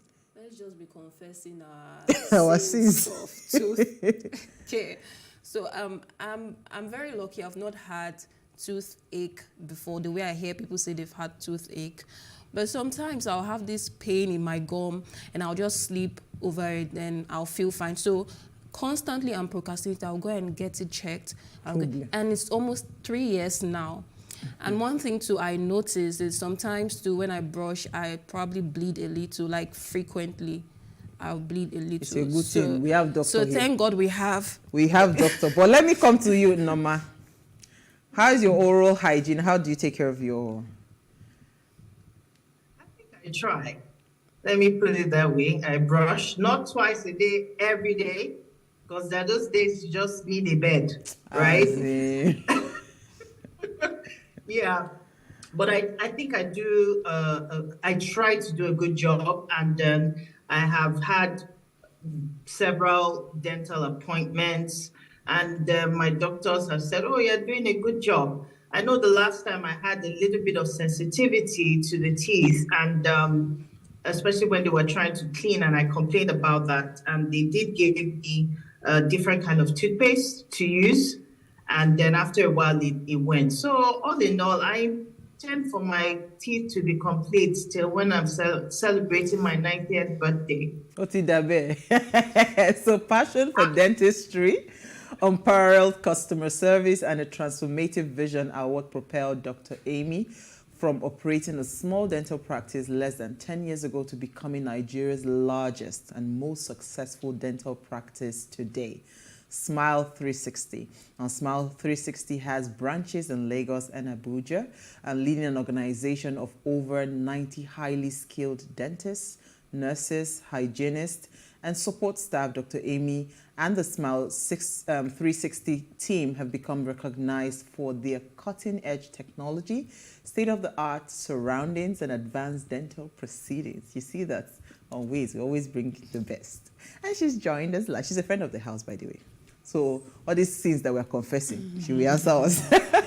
Thank you so much, Doc, for being here. Thank you. Thanks for having me. You know, every time we talk about dental, we say we'll go and see the dentist. But I think it's just a bad habit. Nigerians just wait until they have one pain or the other, right?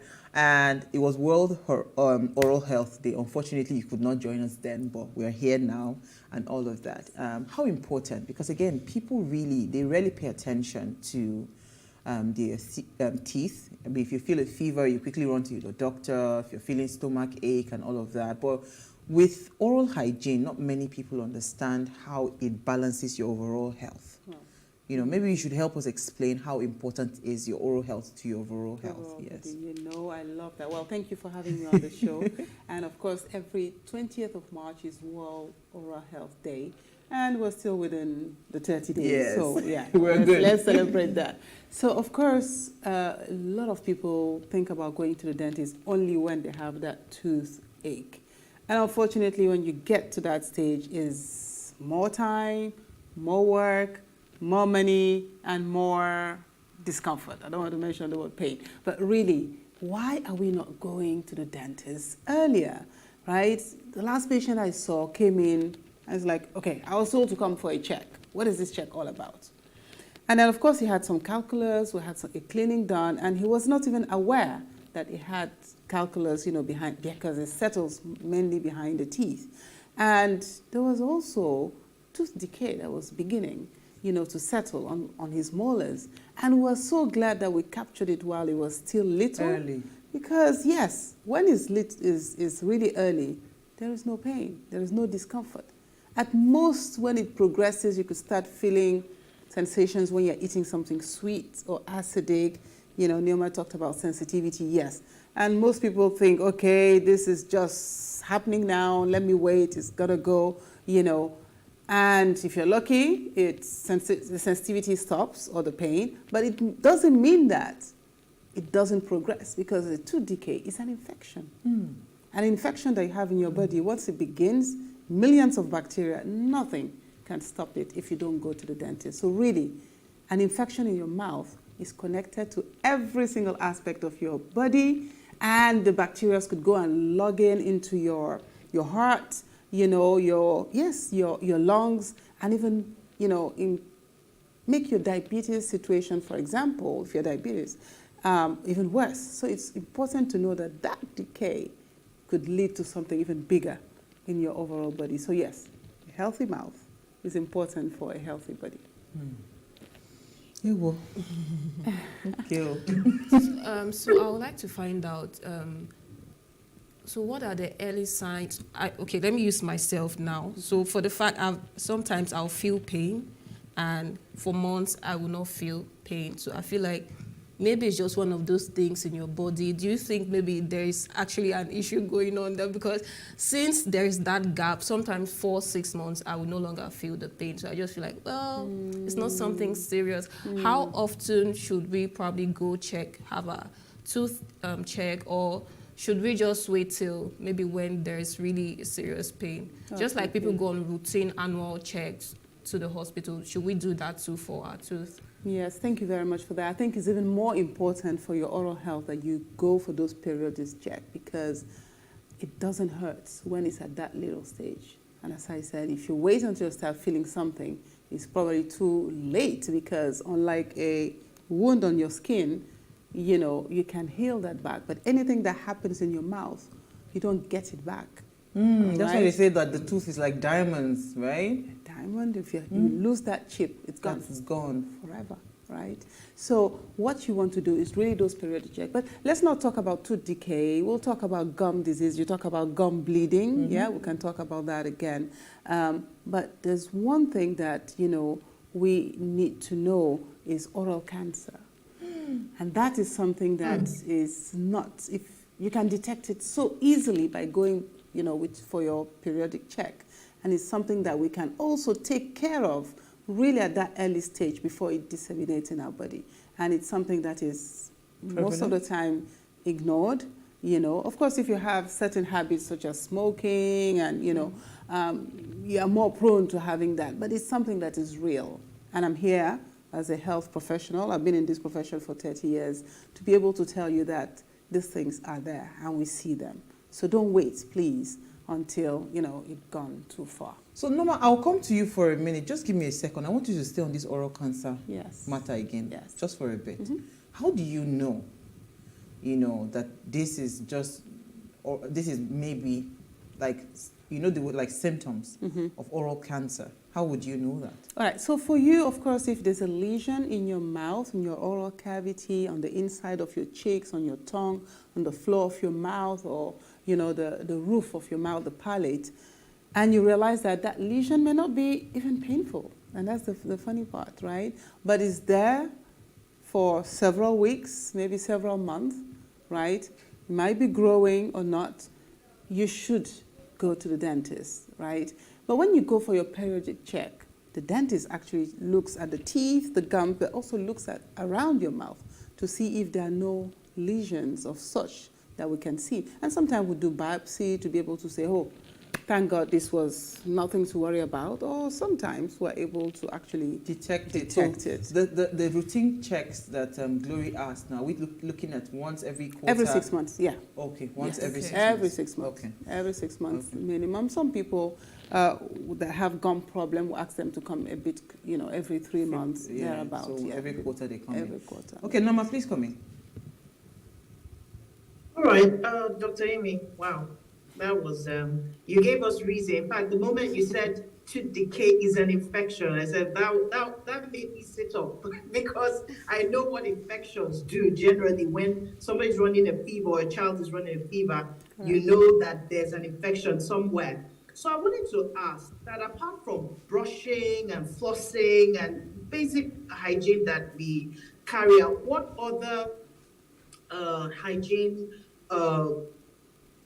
advice would you have for somebody just to be able to just daily care for their tooth? And also, for those who have like sensitive teeth, what kind of toothbrushes or toothpaste? I mean, I know they are the sensitive toothpaste, but what kind of brushes? Because sometimes you might want to get something hard, even though you don't smoke, but just for cleaning purpose or just to make sure that your teeth is clean and you want to brush and brush. But sometimes you also find out that damages. So what kind of tooth? Because I don't particularly subscribe to too soft toothbrushes. I feel they don't do anything. So what's your advice? Auntie, what are you washing? Thank you for that. So I could tell you, well, you said it all. Brushing, very important, at least twice a day. Flossing, very important. We also have those, what we call interproximal toothbrushes that do even better than flossing. So I think your dentist can show you how to use these brushes even better. But definitely there is the fact that when you have sensitive teeth, your dentist will be able to tell you why your teeth are sensitive, what's your diet? Because you see, what goes in, reflects in your mouth. So if you're taking a lot of acidic fruits, you want to watch that.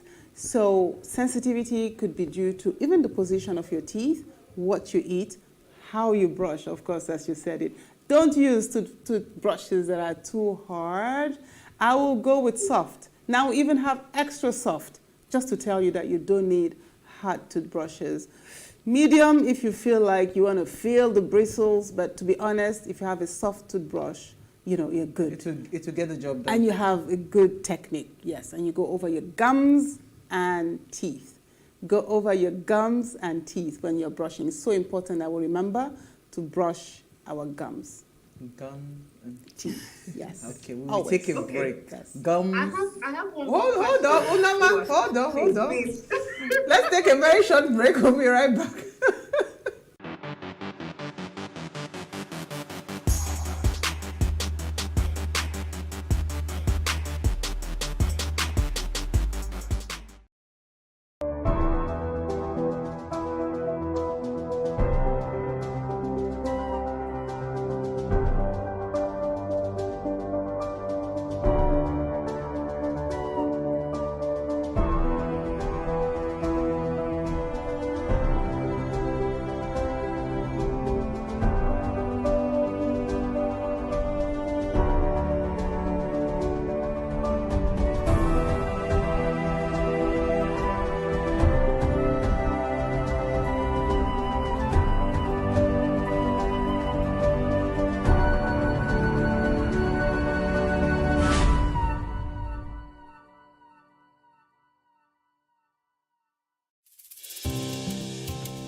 for me, I wanted to change that culture. I didn't believe that until you see a white man or you see a foreigner in the kitchen before you can believe that, you know, good food is going to come out of that kitchen.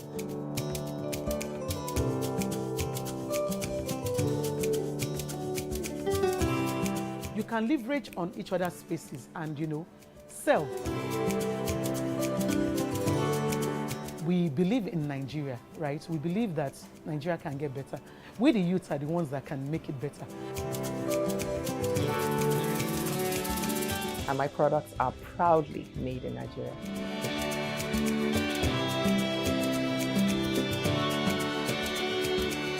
Made in Nigeria, showing every Tuesday at 10:30 p.m. and repeats on Saturday at 8:30 a.m.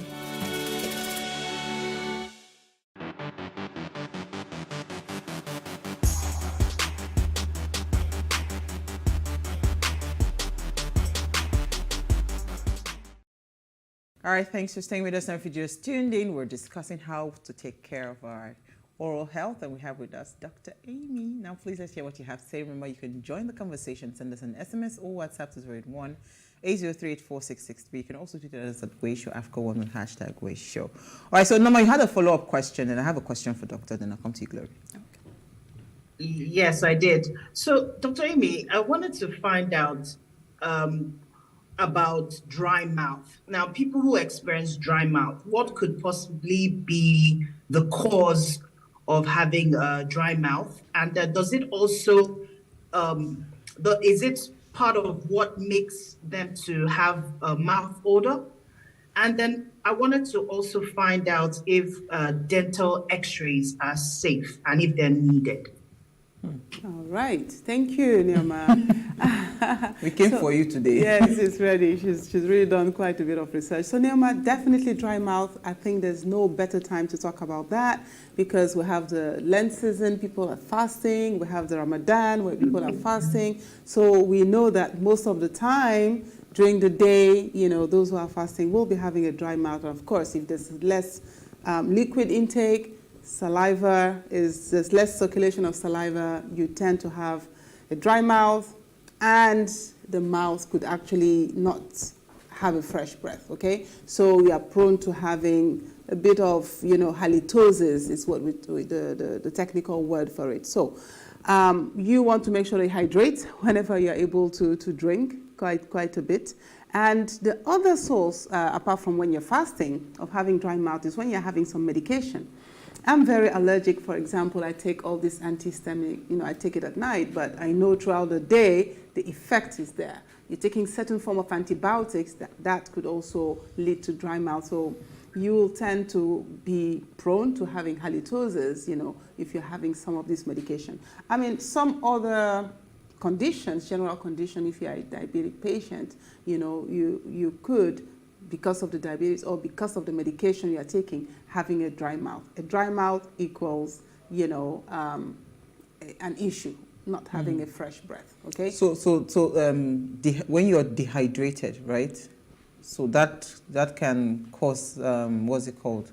The halitosis. The halitosis, yes, but yeah. it's really because your salivary glands are not, you know, functioning optimally or producing enough saliva. So any situation that, you know, because you already also have people who are mouth breathers. I see a lot of children because they have problem with their sinuses or, you know, they can't breathe. They breathe through the mouth. Yeah. And the parents are like, I don't understand why my child it's not having a fresh breath. But it's really because he breathes through the mouth and the mouth is dry. So as soon as you have a dry mouth, less saliva, you're prone to having, you know, not having a fresh breath. But you also are prone to more gum disease, you know, your gums bleeding more, prone to having more tooth decay because the saliva has a function in washing our teeth and protecting our teeth and gums. So if you gargle, would it help? For instance, for those that are fasting, right? So in between your fasting, you know, you can't take water, but at least you can just put in the water,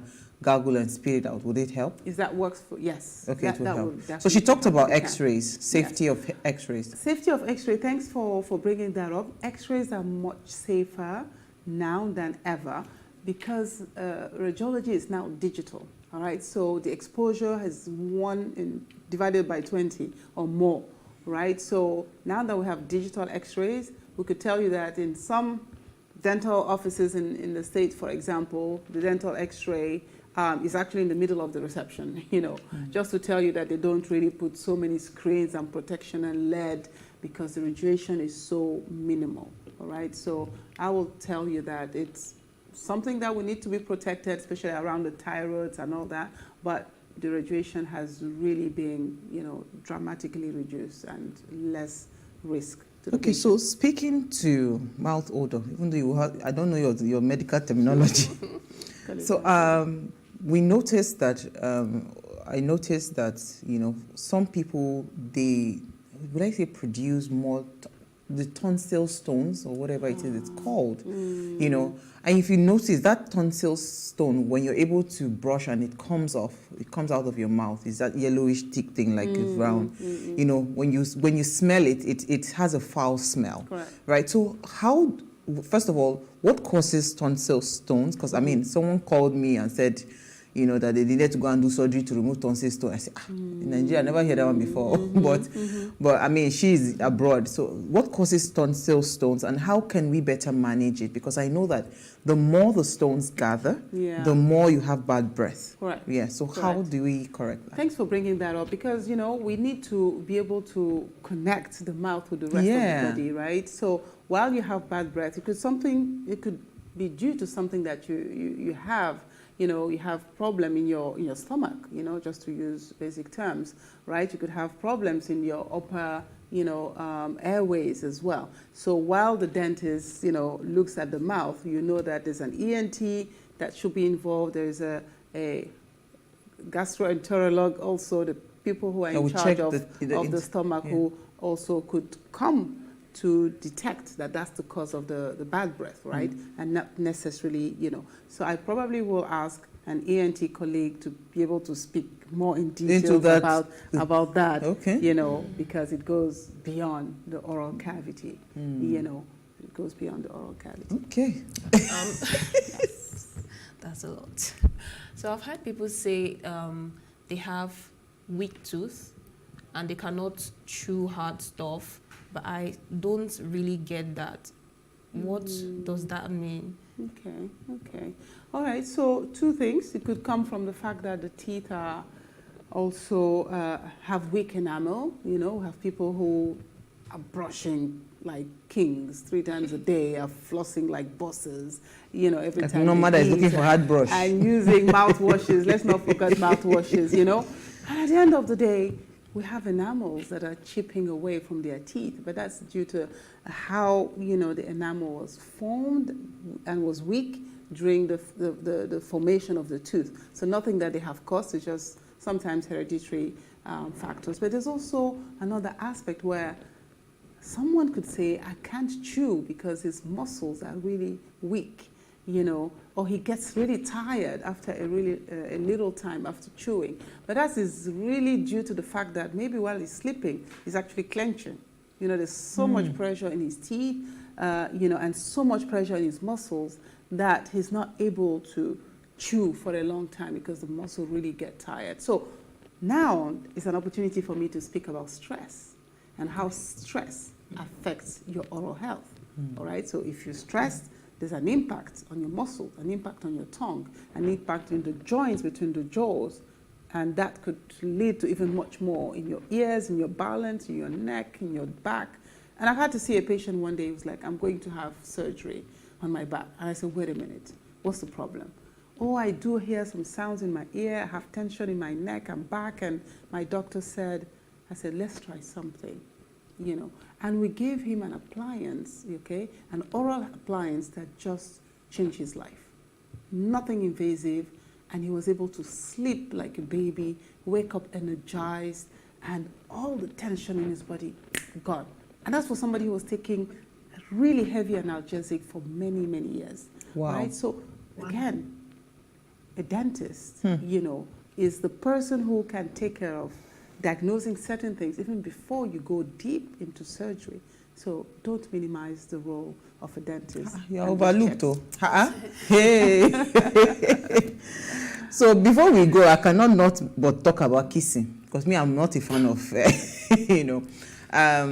how do you, especially when you want to maintain a love relationship with your partner and, bad breath and all of that. So how do you manage it? And really, this kissing, especially this deep throat wanting that they are putting saliva mixture, how safe are those things?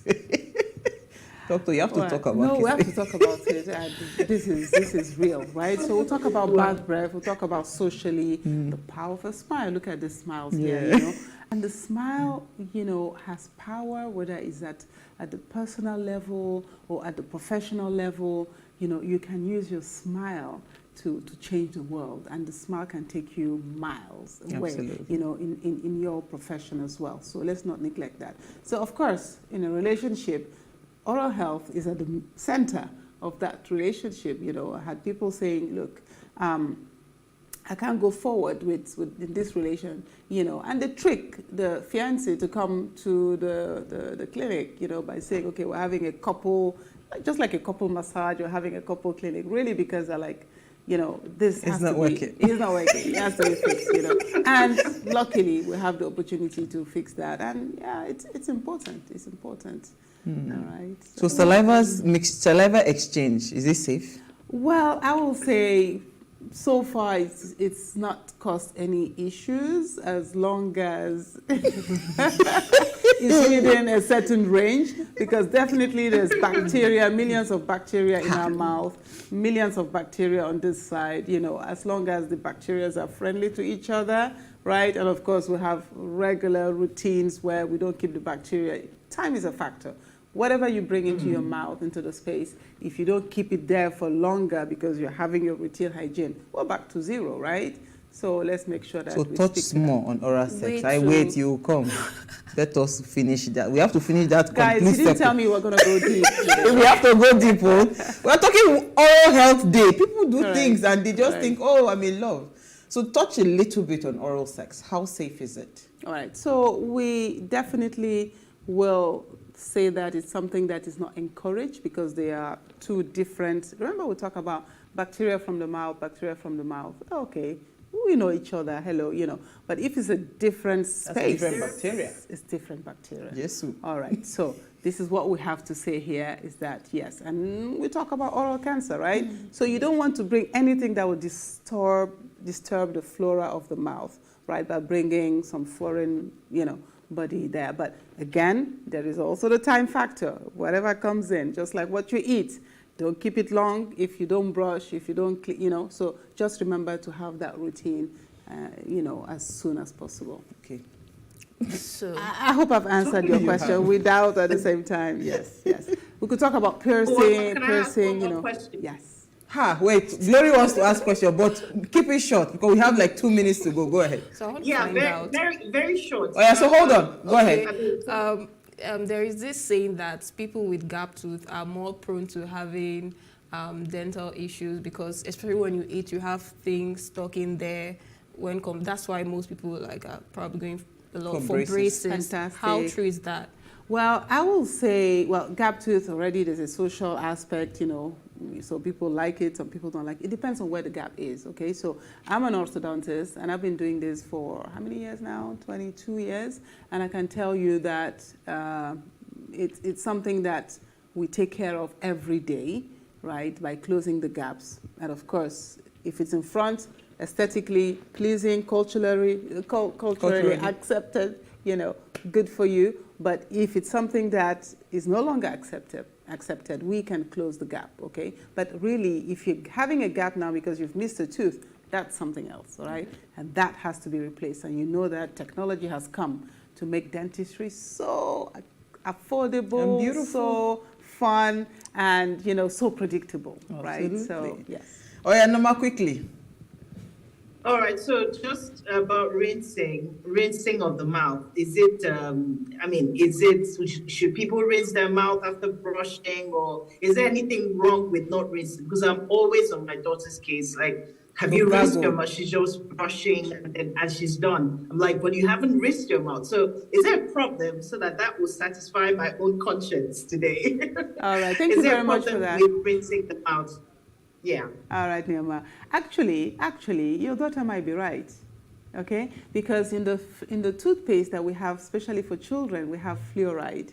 And then the fluoride that we have, and sometimes they don't brush for the time that we want. So if she doesn't, she will spit out. If she doesn't rinse, actually we keep the fluoride much longer around the teeth. And that may even help her even more. So I've had pediatric dentists telling their patient, brush and do not rinse, okay? So I will say nothing to worry about, So we just swallow a bit more of the toothpaste as well. Sometimes they do when we're not watching. Wow. Okay, Noma, you have a comment quickly. Okay, let me see. Sorry, trying to find it.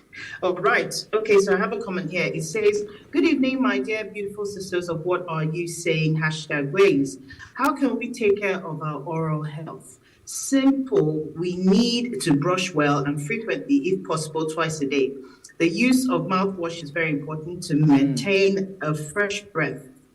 Visiting the dentist is also important. When brushing, we must not ignore the tongue. It is a very important part of the mouth. Sister Uwa, I must confess, today you look beautiful, lovely, and good.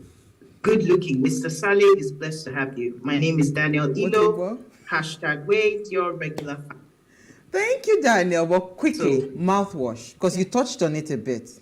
Is it safe? Because I've seen a lot of videos that talk about mouthwash, how they're not safe. Then there's a particular pH to look out for, even though if you want to use mouthwash. Yes.